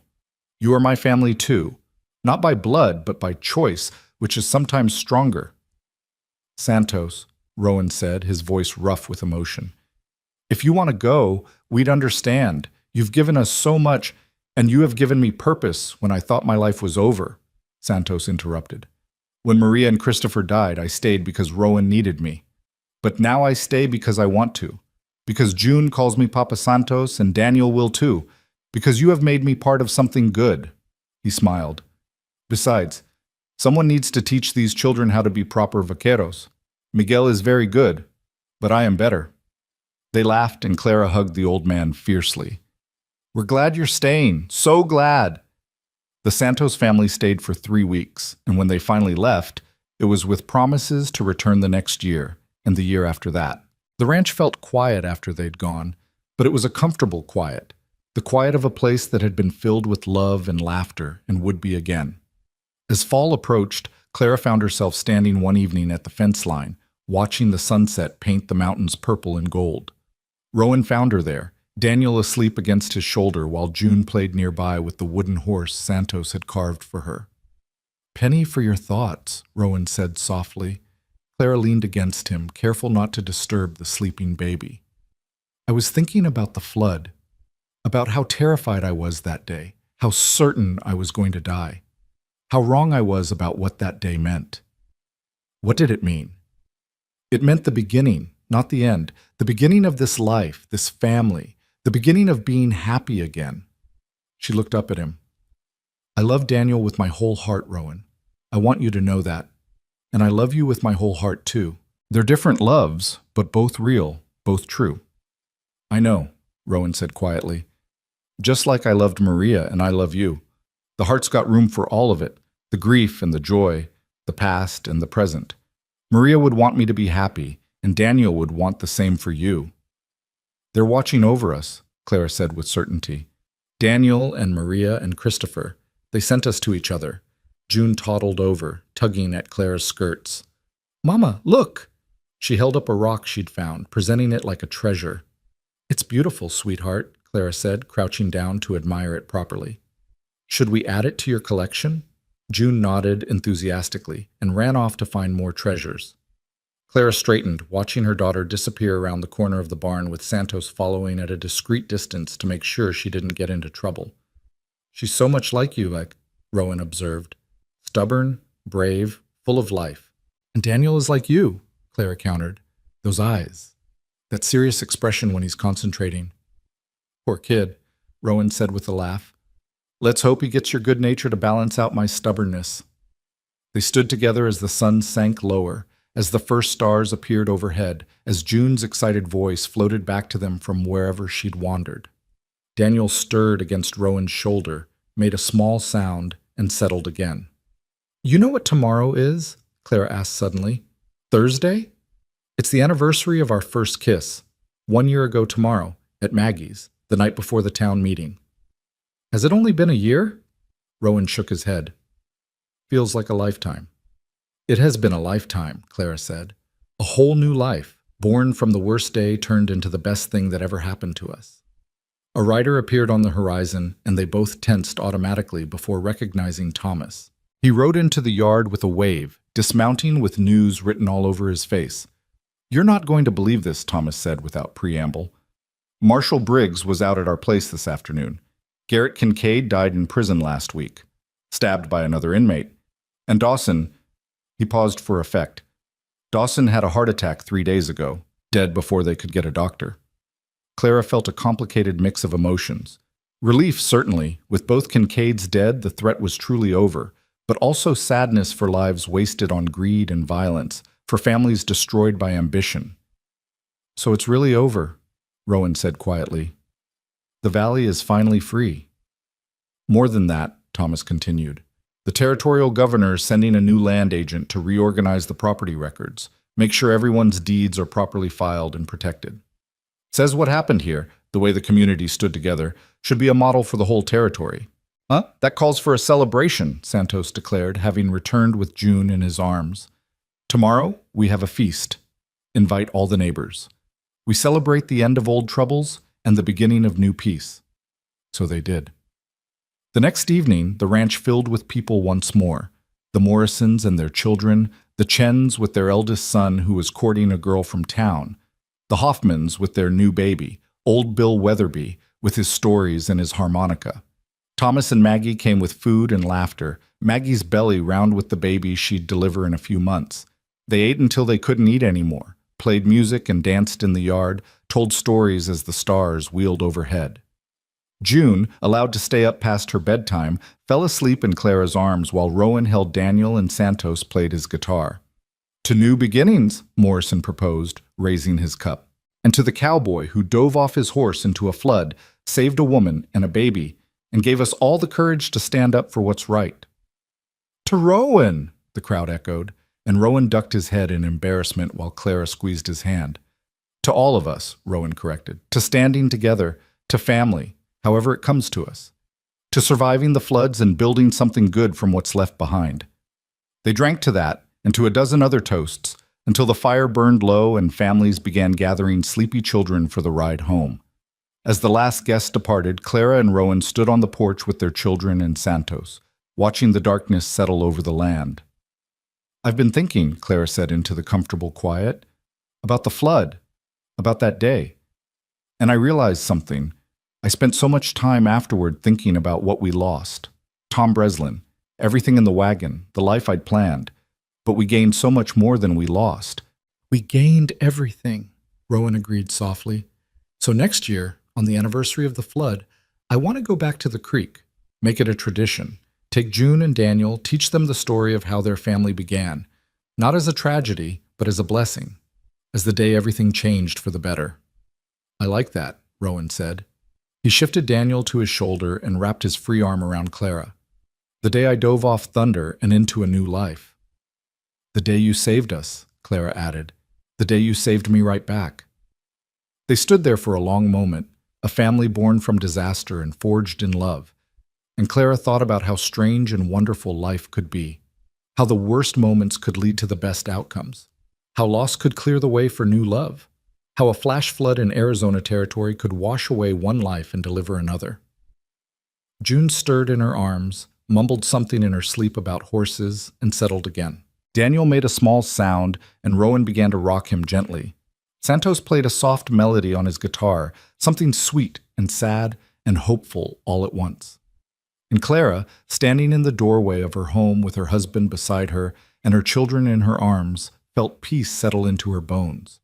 She'd survived the flood. She'd survived the grief. She'd survived the violence and fear and uncertainty. And now, on the other side of all that surviving, she was finally, truly living. The creek that had nearly killed her had instead delivered her to exactly where she needed to be, to this ranch, this man, this family, to a love she hadn't known she could feel again, to a life that made every struggle, every tear, every moment of terror worthwhile. Tomorrow they would wake and work the ranch. They would feed the animals and tend the garden and teach June her letters. They would watch Daniel grow and change. They would argue sometimes and laugh more often and hold each other through the hard nights when old griefs resurfaced. They would build a life together, day by day, choice by choice, moment by moment. But tonight, Clara thought, tonight they would simply be grateful. Grateful for floods that brought change, for cowboys who dove from horses, for the strange and winding path that had led them all to this porch, this moment, this perfect, imperfect life. She looked at Rowan, found him already looking at her, and smiled. No words were needed. They understood what they'd built, what they'd been given, what they'd fought for, and won. A family, a home, a future. And it had all started with a flood, a cowboy, and a mother's desperate prayer for salvation. Sometimes, Clara thought, prayers were answered in the most unexpected ways. Sometimes the thing that nearly destroyed you turned out to be the thing that saved you. Sometimes the end was really just the beginning. And sometimes, just sometimes, love found you in the chaos, pulled you from the water, and carried you home. "Come on," Rowan said softly, touching her cheek. "Let's get these little ones to bed. We've got a ranch to run in the morning and a lifetime to live." "A lifetime," Clara echoed, and let him lead her inside into the warmth and light and love that waited there. The door closed behind them, shutting out the darkness. And in the quiet that followed, if you listened very carefully, you might have heard the distant sound of water. Not the roar of a devastating flood, but the gentle murmur of winding creek, flowing peaceful and clear under the Arizona stars, bearing witness to the miracle it had made possible. A cowboy had dove from his horse. A baby had been saved. A family had been born. And they all lived, if not happily ever after, then at least contentedly, bravely, lovingly, for all the days that followed. The end.